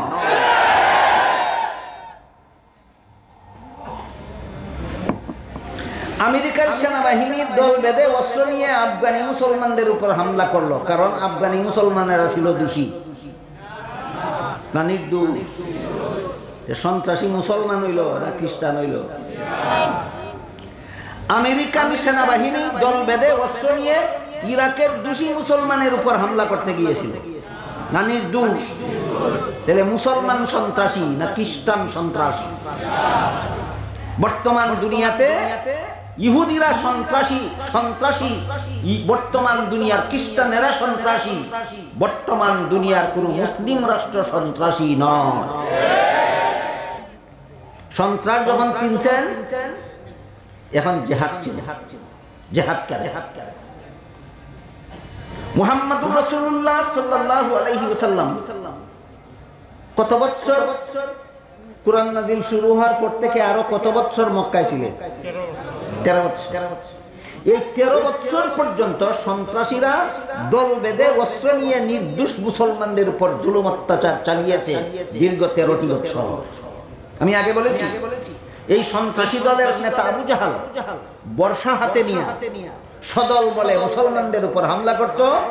হযরত সুমাইয়া রাদিয়াল্লাহু আনহা নামের একজন নিরীহ মুসলমান মহিলাকে লজ্জাস্থানে বর্ষা দিয়ে আঘাত করে শহীদ করেছিল। বলেন, মক্কায় আবু জাহাল একাই সন্ত্রাসী ছিল না তার দল ছিল? সুমাইয়াকে হাতে পিঠে শহীদ করেছিল না অস্ত্র নিয়ে? সুমাইয়া দোষী ছিলেন না নির্দোষ?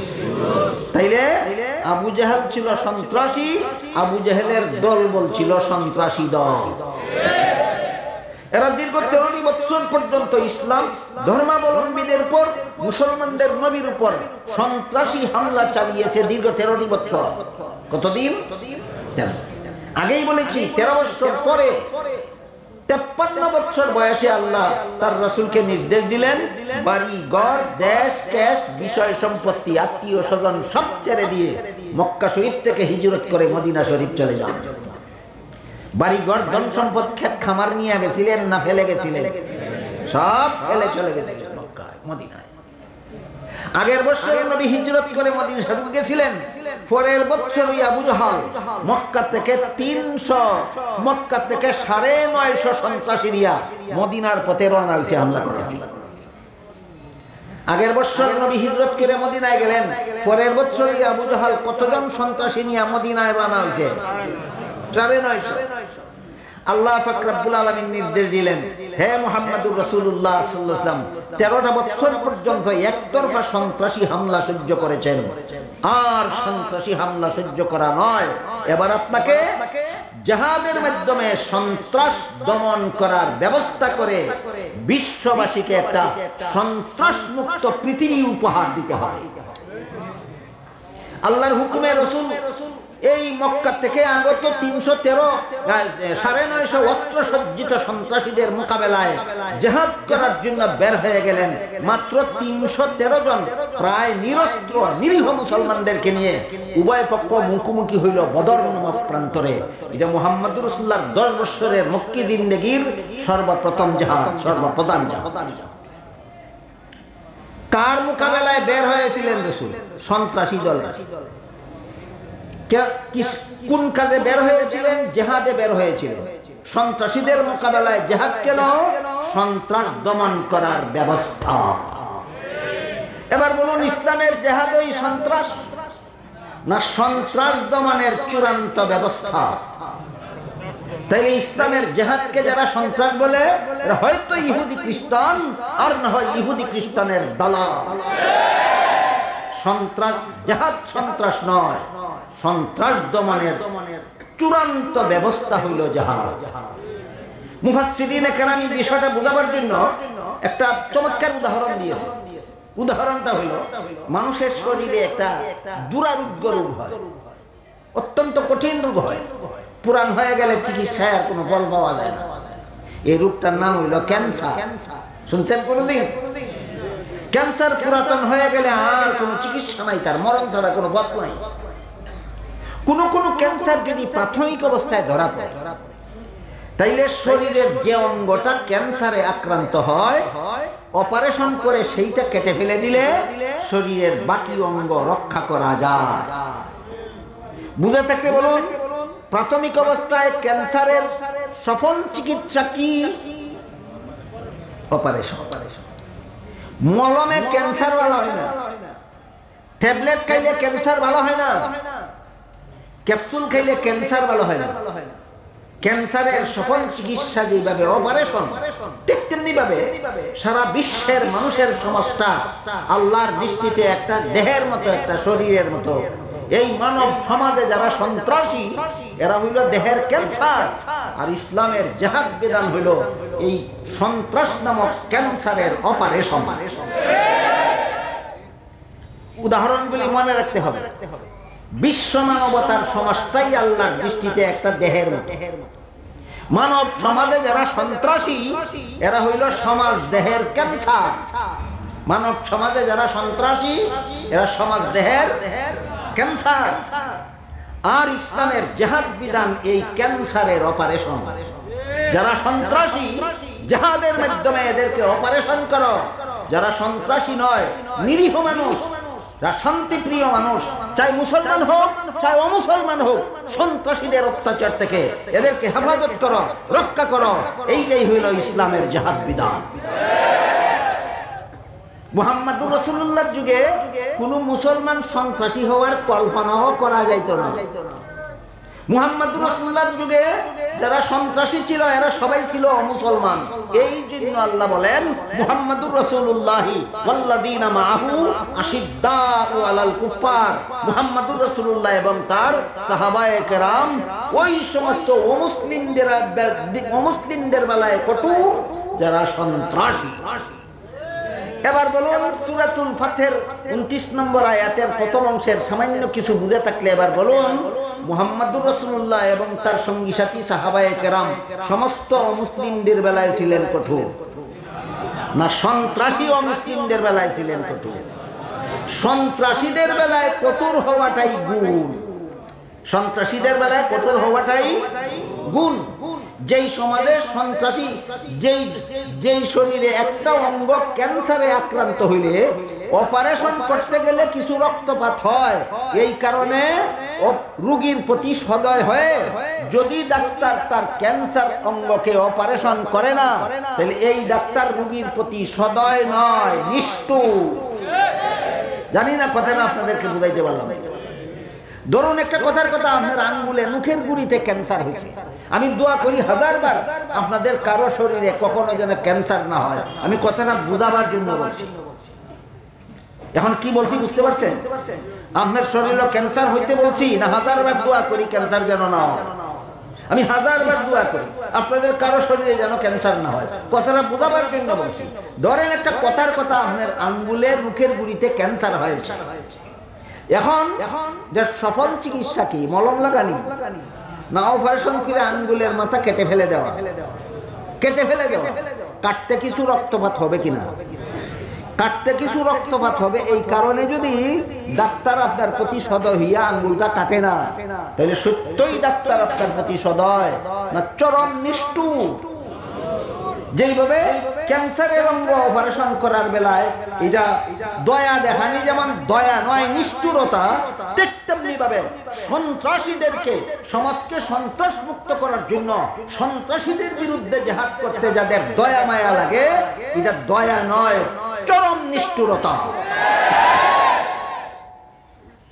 কাজেই ক্যান্সারের অঙ্গ অপারেশন করতে গিয়া, কাটতে গিয়া যতই রক্তপাত হোক, যেই ডাক্তারে কাটতে বদ্ধপরিকর, তোমার এই ক্যান্সারের অঙ্গ যদি কাটো না সর্বাঙ্গে ক্যান্সার ছড়িয়ে পড়বে, তোমার শরীরের বাকি অঙ্গ রক্ষা করতে হইলে দয়া মায়া দেখাইলে হবে না, কিছু রক্তপাত করতেই হবে, এই আক্রান্ত অঙ্গটা কেটে ফেলে দিতেই হবে।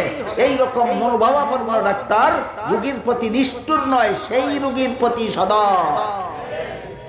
ঠিক তেমনি ভাবে যেই মুহাম্মদুর রাসূলুল্লাহ এবং যেই সাহাবায়ে কেরাম সমাজের ক্যান্সার, সমাজের ক্যান্সার সন্ত্রাসীদের বেলায় মুহাম্মদুর রাসূলুল্লাহ সাল্লাল্লাহু আলাইহি ওয়াসাল্লাম অন্তত এদেরকে অপারেশনের বেলায় শক্ত, তোমাকে ছেড়ে দিলে গোটা মানব সমাজকে তোমরা ধ্বংস করে ফেলবে, সুতরাং মানব সমাজকে তোমাদের অত্যাচার থেকে রক্ষা করার জন্য তোমাদেরকে অপারেশন করতেই হবে, জিহাদে নামতেই হবে।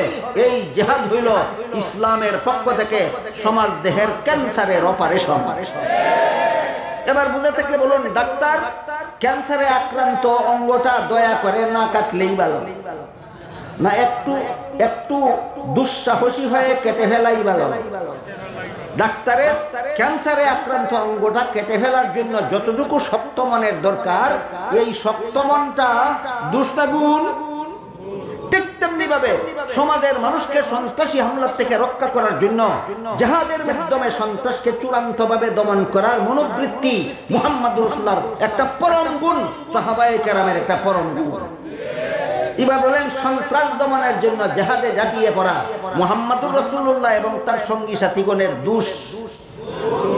সন্ত্রাস দমনের জন্য জিহাদের ময়দানে ঝাঁপিয়ে পড়া মুহাম্মদুর রাসূলুল্লাহর বিশেষণ, সাহাবায়ে কেরামের বিশেষণ। এটা কি দোষ না গুণ? এই জন্য আল্লাহ পাক রব্বুল আলামিন বলেন, মুহাম্মদুর রাসূলুল্লাহ এবং তার সঙ্গী সাথীগণের কি হয়েছে? দুই গুণে গুণান্বিত হয়েছে। একটা গুণ হইল সন্ত্রাসীদের বিরুদ্ধে কঠোর। এবার বুঝতে পেরেছেন, কঠোর হওয়াটা দোষ না গুণ? এখানে কঠোর হওয়াটা দোষ না গুণ? যেই ডাক্তারে অপারেশন করতে তার হাত কাঁপে, মনে ভয় পায়, দয়া করে রোগীকে অপারেশন ছাড়াই ছেড়ে দেয়, এই ডাক্তার সত্যিকারের অর্থে রোগীর প্রতি রোগীর প্রতি সদয় নয়, এই ডাক্তার রোগীর ধ্বংস সাধনে লিপ্ত। ঠিক তেমনি ভাবে যেই সমাজ সন্ত্রাসীদের বিরুদ্ধে জিহাদ করতে গিয়া তার মন কাঁপে, সন্ত্রাসীদের বিরুদ্ধে জিহাদ করতে রাজি নয়, এই ডাক্তার ছিল রোগীর দুশমন, আর এই সমস্ত তথাকথিত উদারেরা গোটা মানব সমাজের দুশমন। এই হলো মুহাম্মদুর রাসূলুল্লাহ এবং তার সঙ্গী সাথীগণের কি হয়েছে? জবাব হইল, তারা দুই গুণে গুণান্বিত। এক গুণের নাম সন্ত্রাসীদের মোকাবেলায় কঠোর। এক গুণের নাম সন্ত্রাসীদের মোকাবেলায় কঠোর। দ্বিতীয় গুণের নাম, আল্লাহ বলেন, আশিদ্দাউ আলাল কুফারি রুহামাউ বাইনাহুম। সন্ত্রাসীদের বেলায় কঠোর হইলেও বাকিদের বেলায় সদয়। মুহাম্মদুর রাসূলুল্লাহ এবং তার সঙ্গী সাথীদের দুই গুণ। এক গুণ হইল সন্ত্রাসীদের মোকাবেলায় কঠোর, আর এক গুণ হইল বাকিদের বেলায় সদয়। সন্ত্রাসীদের বেলায় কঠোর, আর বাকিদের বেলায় সদয়। দারুল উলুম দেওবন্দ মাদ্রাসার কৃতি সন্তান আল্লামা উবাইদুল্লাহ সিন্দি রহমতুল্লাহি আলাইহি তার অমর গ্রন্থ ইনকিলাবি তাফসীরে লিখেছেন, আল্লাহ যে কোরআনে বলেছেন মুহাম্মাদুর রাসূলুল্লাহি ওয়াল্লাযিনা মাআহু, মুহাম্মাদুর রাসূলুল্লাহ এবং তার সঙ্গী সাথীগণ, এটা আল্লাহর ভাষা।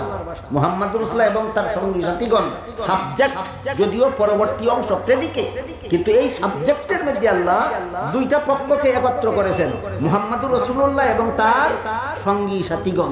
এটা হলো আল্লাহর ভাষা। আল্লামা সিন্দি ইনকিলাবি তাফসীরে লেখেন, হুবহু অনুরূপ একটা ভাষা আছে রাসূলের ভাষা। সেই ভাষাটা কি? রাসূল বলেন, মা আনা আলাইহি ওয়া আসহাবি, আমি যেই নীতির উপর অটল, আমার সাহাবায়ে কেরাম যেই মতাদর্শের উপর অটল, সেই মতাদর্শে কিয়ামত পর্যন্ত যে সমস্ত মুসলমানেরা বিশ্বাসী হবে, এরা জান্নাতি মুসলমান হবে। মুহাম্মাদুর রাসূলুল্লাহ এবং তার সাহাবাগণ, আল্লাহ কোরআনে বলেন মুহাম্মাদুর রাসূলুল্লাহ এবং তার সাহাবাগণ দুই গুণে গুণান্বিত। রাসূল তার হাদিসে বলেন, আমি এবং আমার সাহাবাগণ একটা আদর্শের উপর প্রতিষ্ঠিত। আমার আদর্শ এবং আমার সাহাবাগণের আদর্শের উপর কিয়ামত পর্যন্ত যত মুসলমান অটল থাকবে, এই সবগুলি মুসলমান জান্নাতি হবে। এই হাদিসটা আমি শুরুতে খুতবার সময় আপনাদের সামনে তিলাওয়াত করেছিলাম, এখন হাদিসের তরজমাটা শোনাই। এমনি আমি আপনাদের অনেক দীর্ঘ সময় নষ্ট করে ফেলেছি, এই জন্য দুঃখিত। কারণ হাদিসের বিস্তারিত ব্যাখ্যা আজকে করা যাবে না, হাদিসের তরজমাটা শোনাই, যদি মোটামুটি বুঝতে পারেন তবুও সার্থক। হাদিস শরীফে রাসূল করিম সাল্লাল্লাহু আলাইহি ওয়াসাল্লাম বলেন, ইহুদিরা ধর্ম নিয়ে দলাদলি করে ৭১ দলে বিভক্ত হয়েছে, খ্রিস্টানেরা ধর্ম নিয়ে দলাদলি করে ৭২ দলে বিভক্ত হয়েছে, আর আমার উম্মত অর্থাৎ মুসলমানেরা ধর্ম নিয়ে দলাদলি করে ৭৩ দলে বিভক্ত হবে। রাসূল বলেছেন, ইহুদিরা হয়েছিল কত দল, খ্রিস্টানেরা হয়েছে কত দল, মুসলমানেরা হবে কত দল? ৭৩। এর মধ্যে রাসূল বলেন, আমার মুসলমান উম্মতের ৭৩ দলের মধ্যে ৭২ দল মুসলমান হবে জাহান্নামী, আর একটা মাত্র দলের মুসলমান হবে জান্নাতি। একটা মাত্র দলের মুসলমান হবে জান্নাতি। সাহাবায়ে কেরাম জিজ্ঞাসা করলেন, ওগো আল্লাহর রাসূল, আপনার জান্নাতি মুসলমান উম্মতের দলটার পরিচয় কি? এখানে আরো কিছু জরুরি কথা আছে, আগের থেকে জানা না থাকলে হাদিসের মর্মটা পরিষ্কারভাবে আপনাদের বুঝে আসবে না, বরং কিছুটা ভুল বুঝাবুঝির সৃষ্টি হতে পারে। এই জন্য পূর্ব কথাগুলি আগে পরিষ্কার করে নিতে চাই। আল্লাহর দৃষ্টিতে একজন মানুষ মুমিন মুসলমান বলে গণ্য হয় কখন? এই কথাটাও আমাদের সমাজের অধিকাংশ মুসলমানের জানা নাই। জানা না থাকার কারণে অনেক সময় ও মুসলমানকেও মুসলমান সাব্যস্ত করার জন্য ওকালতি শুরু করে, আর অনেক সময় মুসলমানকেও কাফের বলতে থাকে। অমুসলমানকে মুসলমান বলে আর মুসলমানকে কাফের বলে কেন? কারণ সে নিজেই জানে না মুসলমান কাকে বলে আর কাফের কাকে বলে। এই জন্য সর্বস্তরের মুসলমানের জানা থাকা দরকার মুসলমান কাকে বলে আর কাফের কাকে বলে। এই ব্যাপারে উলামায়ে কেরামের জন্য জবাব একটা, আপনারা যারা আলেম নন আপনাদের জন্য সেই জবাব আপনারা বুঝবেন না, আপনাদের জন্য আরো সহজ জবাব আছে। উলামায়ে কেরামের জন্য জবাব হইল, যে কোনো যুগে যে কোনো মানুষ মুসলমান না কাফের, এটা যাচাইয়ের জন্য স্কেল বা মাপকাঠি হলো হাদিসে জিবরিল। হাদিসে জিবরিলের স্কেল দিয়া মাপো, যার মধ্যে স্কেল ফিট হয় সে মুসলমান, স্কেল যার মধ্যে ফিট হয় না সে মুসলমান নয়, সে কাফের। এই জবাব কার জন্য? উলামায়ে কেরাম। এই জবাব আপনারা বলবেন না। হাদিসে জিবরিল কি, এটা স্কেল কিভাবে হইলো, এটা দিয়ে কেমনে আমি মানুষকে মাপবো, এটার দ্বারা মেপে কিভাবে আমি মুসলমান আর কাফির সাব্যস্ত করব, এটা আপনাদের কাজ নয়, আপনারা বলবেন না। আপনাদের সর্বস্তরের মুসলমানের জন্য একটা স্কেল আছে। এই স্কেলটার নাম হইল ইমানে মুফাসসাল। স্কেলটার নাম উলামায়ে কেরামের জন্য স্কেলটার নাম হাদিসে জিবরিল, এটা আপনারা বলবেন না। আপনাদের জন্য স্কেলটার নাম হইল ইমানে মুফাসসাল। আমানতু বিল্লাহি ওয়া মালাইকাতিহি ওয়া কুতুবিহি ওয়া রুসুলিহি ওয়াল ইয়াউমিল আখিরি ওয়াল কদরি খাইরিহি ওয়া শাররিহি মিনাল্লাহি তাআলা ওয়াল বাসি বাদাল মাউত। এর অর্থ হলো আমি আল্লাহ বিশ্বাস করলাম, আমি আল্লাহর ফেরেশতা বিশ্বাস করলাম, আমি আসমানি কিতাবগুলি বিশ্বাস করলাম, আমি নবী রাসূল বিশ্বাস করলাম, আমি তাকদীর বিশ্বাস করলাম, আমি আখিরাত বিশ্বাস করলাম। এই ছয় কথা যে কোনো যুগের যে কোনো মানুষ বিশ্বাস করলে সেই আল্লাহর দৃষ্টিতে মুমিন মুসলমান বলে গণ্য হয়। ছয় কথার কোনো একটা কথা অবিশ্বাস করলেই সে কাফের হয়ে যায়। কে মুসলমান কে কাফের, এটা যাচাইয়ের মাপকাঠি আছে। আলেমদের জন্য মাপকাঠিটার নাম হাদিসে জিবরিল। আলেম না যারা তাদের জন্য স্কেলটার নাম ইমানে মুফাসসাল। ইমানে মুফাসসালের ছয় কথা বিশ্বাস করো, তুমি মুমিন মুসলমান। ইমানে মুফাসসালের ছয় কথার একটা কথা তুমি বিশ্বাস করো না, কমপক্ষে একটা কথাও যদি তুমি বিশ্বাস করো না, তুমি আর মুসলমান না, তুমি কাফের। বুঝে থাকতে বলুন, একজন মানুষ মুসলমান হয় কত কথা বিশ্বাস করলে, আর কাফের হয় ছয় কথার কোনো কথা অবিশ্বাস করলে। তাইলে ইমানে মুফাসসাল হইল আমাদের জন্য কোন মানুষটা মুসলমান আর কোন মানুষটা কাফের, এটা যাচাইয়ের জন্য একটা স্কেল। যাচাইয়ের জন্য একটা স্কেল। যেমন ধরুন কেউ যদি বলে আমি আল্লাহ বিশ্বাস করি না, সেও মুসলমান, তাকে কাফের হয়ে যায়। কেউ যদি বলে আমি ফেরেশতা আসে বিশ্বাস করি না, কাফের হয়ে যায়। কেউ যদি বলে আমি কোরআন বিশ্বাস করি না, কাফের হয়ে যায়। কেউ যদি বলে আমি নবী রাসূল বিশ্বাস করি না, কাফের হয়ে যায়। কেউ যদি বলে আমি তাকদীর বিশ্বাস করি না, কাফের হয়ে যায়। কেউ যদি বলে আমি আখিরাত বিশ্বাস করি না, কাফের হয়ে যায়। খুব কঠিন নাকি কথাগুলি? বুঝতে পারেন নাই? তাহলে ইমানে মুফাসসালের ছয় কথা একসাথে বিশ্বাস করলেই ইমানদার হয়, এর কোনো কথা অবিশ্বাস করলেই কাফের হয়। ভুলে যাবেন না, সামনের কথা বোঝার জন্য এটা মনে রাখতে হবে। হাদিস শরীফে রাসূল বলেন আমার উম্মত, হাদিসের ব্যাখ্যাকারীগণ বলেন এখানে আমার উম্মত বলতে মুসলমান। হাদিসের মর্ম দাঁড়ালো ইহুদি হয়েছিল ৭১ দল, খ্রিস্টান হয়েছিল ৭২ দল, মুসলমান হইব ৭৩ দল। এবার বলুন ৭৩ দল অমুসলমান না ৭৩ দল মুসলমান? এর অর্থ কি? এই ৭৩ দলের ৭৩ দলই ইমানে মুফাসসালে বিশ্বাসী, ছয় কথায় বিশ্বাসী বলেই তো মুসলমান। এতক্ষণ তো এই জন্য আপনাদেরকে বুঝাইলাম মুসলমান কারে কয়, ইমানে মুফাসসালের ছয় কথা যারা বিশ্বাস করে তারাই তো মুসলমান। ৭৩ দলের মুসলমান, ৭৩ দলের ৭৩ দলই বিশ্বাস করে ইমানে মুফাসসালের ছয় কথা, এই জন্য ৭৩ দলের ৭৩ দলই মুসলমান। কিন্তু এরপরে রাসূল বলেন একদল মুসলমান জান্নাতি হবে, ৭২ দল মুসলমান জাহান্নামী হবে। বলুন রাসূল কি বলেছেন একদল মুসলমান জান্নাতি হবে আর 72 দল অমুসলমান জাহান্নামী হবে না মুসলমান? তাহলে মর্ম দাঁড়াইলো একদল জান্নাতি মুসলমান এরাও ইমানে মুফাসসালের 6 কথায় বিশ্বাসী বলেই মুসলমান, আর 72 দল জাহান্নামী মুসলমান এরাও ইমানে মুফাসসালের 6 কথায় অবিশ্বাসী হইয়া মুসলমান হইছে না বিশ্বাসী? তাইলে জান্নাতি মুসলমানও 6 কথায় বিশ্বাসী বলেই মুসলমান, জাহান্নামী মুসলমানও 6 কথায় বিশ্বাসী বলেই মুসলমান। তাইলে জান্নাতি মুসলমানের দলটার গুণ কি আর জাহান্নামী মুসলমান 72 দলের দোষ কি? প্রশ্ন বুঝলেন না? বিনা দোষেই 72 দল জাহান্নামী না কোনো দোষ আছে? বিনা গুণেই একদল জান্নাতি না কোনো গুণ আছে? সাহাবায়ে কেরাম জিজ্ঞাসা করলেন, এই গুণটা জানতে চাইলেন। সাহাবায়ে কেরামের প্রশ্ন করার সারমর্মই হইল যে 72 দল মুসলমান হওয়া সত্ত্বেও জাহান্নামে হইল কোন দোষে, আর একদল মুসলমান হওয়া সত্ত্বেও জান্নাতি হইল কোন গুণের কারণে?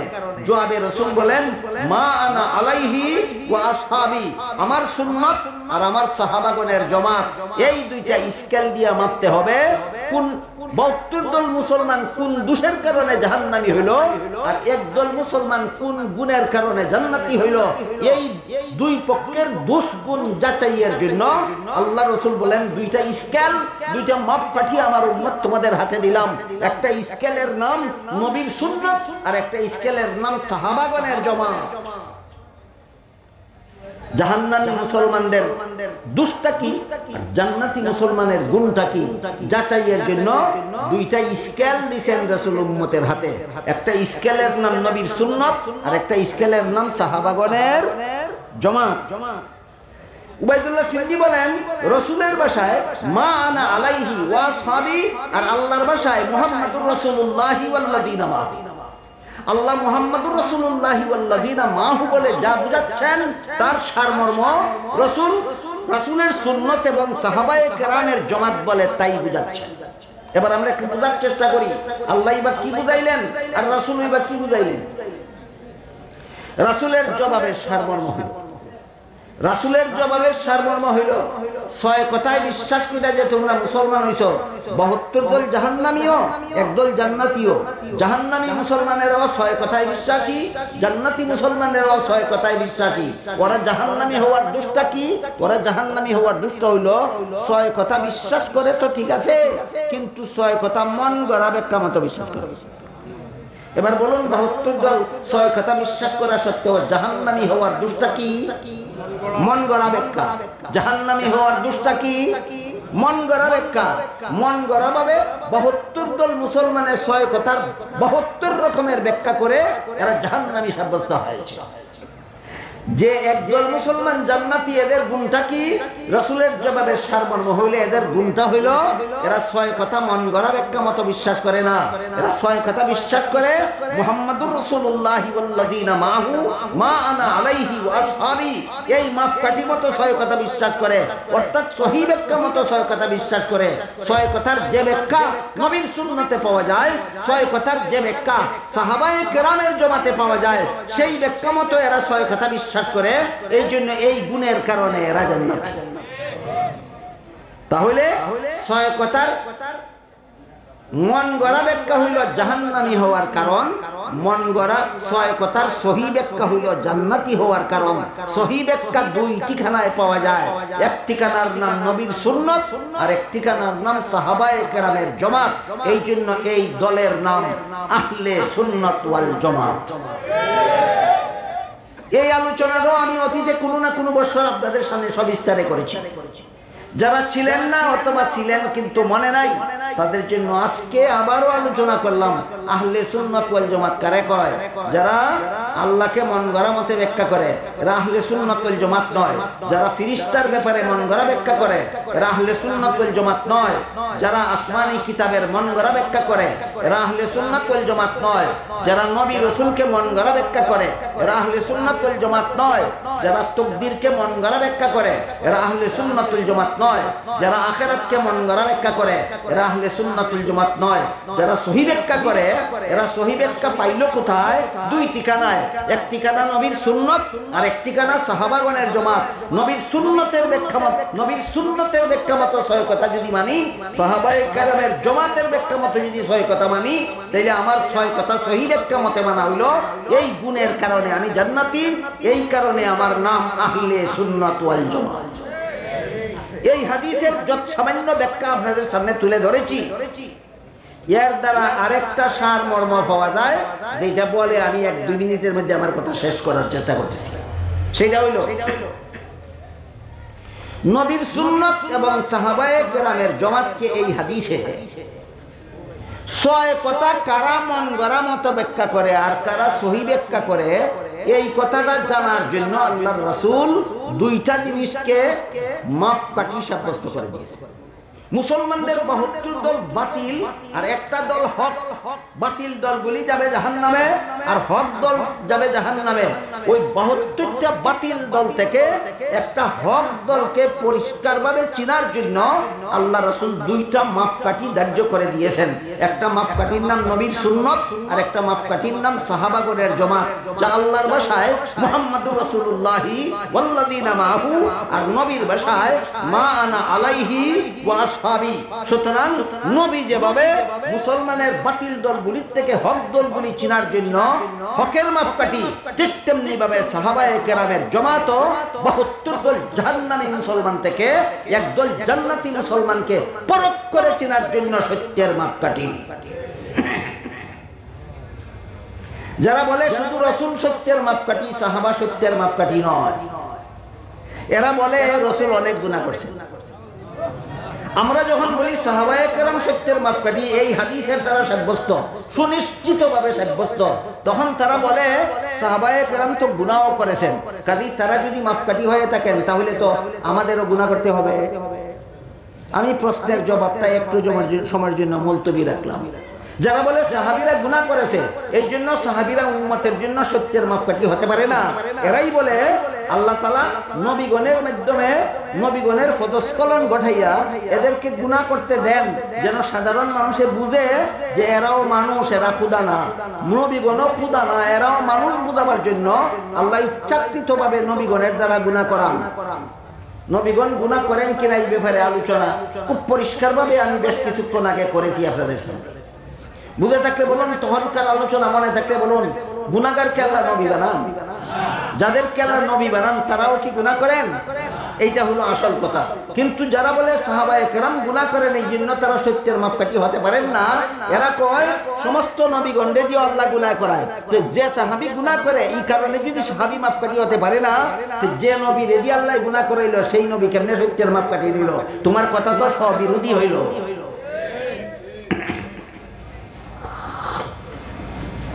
আর যদি বলো যে নবীগণ যে কাজে গুনাহ করেন সেই কাজে মাপকাঠি না, যেই কাজে গুনাহ করেন না সেই কাজে মাপকাঠি, তাহলে আমি বলবো সাহাবায়ে কেরামও যেই ক্ষেত্রে গুনাহ করেছেন সেই ক্ষেত্রে মাপকাঠি না, যেই ক্ষেত্রে নেক আমল করেছেন সেই ক্ষেত্রে সাহাবায়ে কেরাম উম্মতের জন্য মাপকাঠি।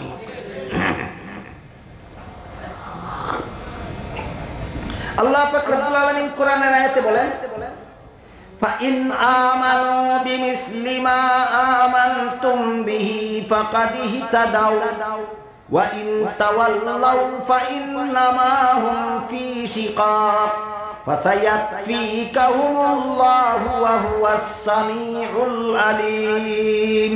হে মুনাফিকরা, হে মুহাম্মদুর রাসূলুল্লাহর সাহাবারা শুনো, মুনাফিকরা যদি তোমাদের ঈমানের মতো ঈমান আনে, মুনাফিকদের ঈমান গ্রহণযোগ্য হওয়ার জন্য সাহাবায়ে কেরামের ঈমান মাপকাঠি, সাহাবায়ে কেরাম যেই রকমের ঈমান এনেছেন সেই ঈমানকে মাপকাঠি বানাইয়া তোমাদের ঈমানকে যাচাই করো। যদি সাহাবায়ে কেরামের ঈমানের মাপকাঠিতে মাপকাঠির মাপে যদি টিকে তাহলে তোমার ঈমান আল্লাহর কাছে গ্রহণযোগ্য, আর সাহাবায়ে কেরামের ঈমানের মাপকাঠির মাপে যদি তোমার ঈমান টিকে না, তোমার ঈমান আল্লাহর কাছে গ্রহণযোগ্য নয়। এক কথায় সারমর্ম হলো সাহাবায়ে কেরামের ঈমানকে নিজের ঈমানের সত্যতা যাচাইয়ের জন্য যারা মাপকাঠি মানে তারা মুমিন, আর সাহাবায়ে কেরামের ঈমানকে নিজের ঈমানের সত্যতা যাচাইয়ের জন্য যারা মাপকাঠি মানে না, আল্লাহ বলেন তারা মুনাফিক। আমার ঈমান সঠিক না বেঠিক এটা যাচাইয়ের জন্য সাহাবাগণের ঈমান মাপকাঠি। এই কথাটা যে মানে সে মুমিন, যে মানে না সে মুনাফিক। আল্লাহ পাক রব্বুল আলামিন এরপরে বলেন, মুনাফিকরা তোমরা যারা সাহাবায়ে কেরামের ঈমানকে নিজের ঈমানের সত্যতা যাচাইয়ের মাপকাঠি মানো, তোমাদেরকে দোষারোপ করে যে তোমরা সাহাবাগণকে মাপকাঠি মানার কারণে সমাজে ফাটল সৃষ্টি হয়েছে। আল্লাহ বলেন কখনো নয়, যারা সাহাবায়ে কেরামকে মাপকাঠি মানে এরাই সঠিক পথে আছে, যারা সাহাবায়ে কেরামকে মাপকাঠি মানে না এদের না মানার কারণে সমাজে ফাটল সৃষ্টি হয়েছে। আল্লাহ কি বলেছেন? সাহাবায়ে কেরামের ঈমানকে মাপকাঠি মানাটা সমাজে ফাটল সৃষ্টি হওয়ার কারণ না, না মানাটা ফাটল সৃষ্টি হওয়ার কারণ। আল্লাহ পাক রব্বুল আলামিন বলেন সাহাবায়ে কেরামের ঈমানকে নিজের ঈমানের সত্যতা যাচাইয়ের জন্য যারা মাপকাঠি মানে না, হে আল্লাহর রাসূল এদের শাস্তির জন্য আমি আল্লাহ যথেষ্ট। অন্য আয়াতে বলেন, মান ইউশাকির রাসূলা মিন বাদি মা তাবাজ্জানা লাহুল হুদা ওয়া ইয়াত্তাবি গায়রা সাবিলিল মুমিনিন নুওয়াল্লিহি মা তাওয়াল্লা ওয়া নুসলিহি জাহান্নাম।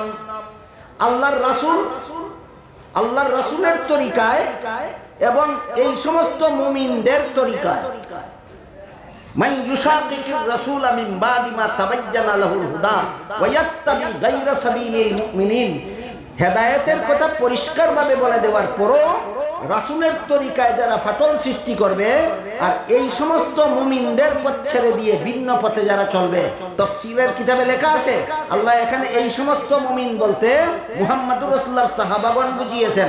সারমর্ম হলো যারা নবীর সুন্নতকে আদর্শ মাপকাঠি মানবে না, যারা সাহাবায়ে কেরামের জামাতকে আদর্শ মাপকাঠি মানবে না, এদেরকে দুনিয়ার জীবনে যেই ভ্রান্ত পথে চলতে চায় সেই ভ্রান্ত পথে চলার সুযোগ করে দেওয়া হবে, কিন্তু পরকালে তাদেরকে জাহান্নামের আগুন দিয়ে জ্বালিয়ে শাস্তি দেওয়া হবে।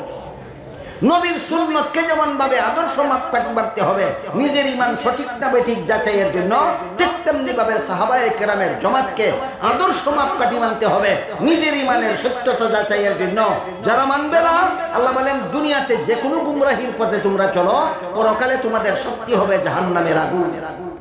কাজেই এই সমস্ত আয়াত এবং হাদিসে আল্লাহ শুধু রাসূলকে মাপকাঠি সাব্যস্ত করেছেন না, সাথে সাথে সাহাবায়ে কেরামকেও এই দিকে ইঙ্গিত করে আল্লাহ এখানে বলেছেন মুহাম্মাদুর রাসূলুল্লাহি ওয়াল্লাযিনা মাআহু। হাদিস শরীফে রাসূল বলেছেন মা আনা আলাইহি ওয়া আসহাবি। মর্ম হলো নবীর সুন্নাত সাহাবায়ে কেরামের জামাত, নবীর সুন্নাত সাহাবায়ে কেরামের জামাত তোমাদের জন্য আদর্শ মাপকাঠি। তোমাদের ঈমান সঠিক না বেঠিক তা যাচাইয়ের জন্য মাপকাঠি। তোমরা ৭২ দল ভ্রান্তপন্থী মুসলমান না, একদল সঠিকপন্থী মুসলমান যাচাইয়ের জন্য আল্লাহ যেভাবে নবীর সুন্নতকে আদর্শ মাপকাঠি সাব্যস্ত করে দিয়েছেন, ঠিক সেইভাবে সাহাবায়ে কেরামের জামাতকেও আদর্শ মাপকাঠি বলে সাব্যস্ত করে দিয়েছেন। এই কথাটাই সিন্দি ইনকালাবি তাফসীরে উল্লেখ করে বলেন আল্লাহর ভাষায় মুহাম্মাদুর রাসূলুল্লাহি ওয়াল্লাযিনা মাআহু, আর নবীর ভাষায় মা আনা আলাইহি ওয়া আসহাবি। এই পর্যন্ত এই আয়াতের তাফসীর থেকে আমার ক্ষুদ্র বিবেচনায় যে কথাগুলি আমাদের বর্তমান সমাজের জন্য বেশি দরকারি বিবেচিত হয়েছিল, যে কথাগুলি আমাদের সমাজের মুসলমানদের জন্য বেশি উপকারী মনে হয়েছিল, চয়ন করে আপনাদের সামনে তুলে ধরেছি। আল্লাহ আপনাদের আমাদের সবাইকে কোরআনের মর্মবাণী বুঝার এবং সেই অনুপাতে জীবন গড়ার তৌফিক দান করুন। সবাই বলুন আমিন। সুবহান রাব্বিকা রাব্বিল ইজ্জাতি আম্মা ইয়াসিফুন ওয়া সালামুন আলাল মুরসালিন আলহামদুলিল্লাহি রাব্বিল আলামিন। দোয়া করা লাগবে, বোকাসা বহল তুরা দোয়া করা লাগবে, দোয়ার বাদে উঠুন না জানো আর তাফসীর চলবো।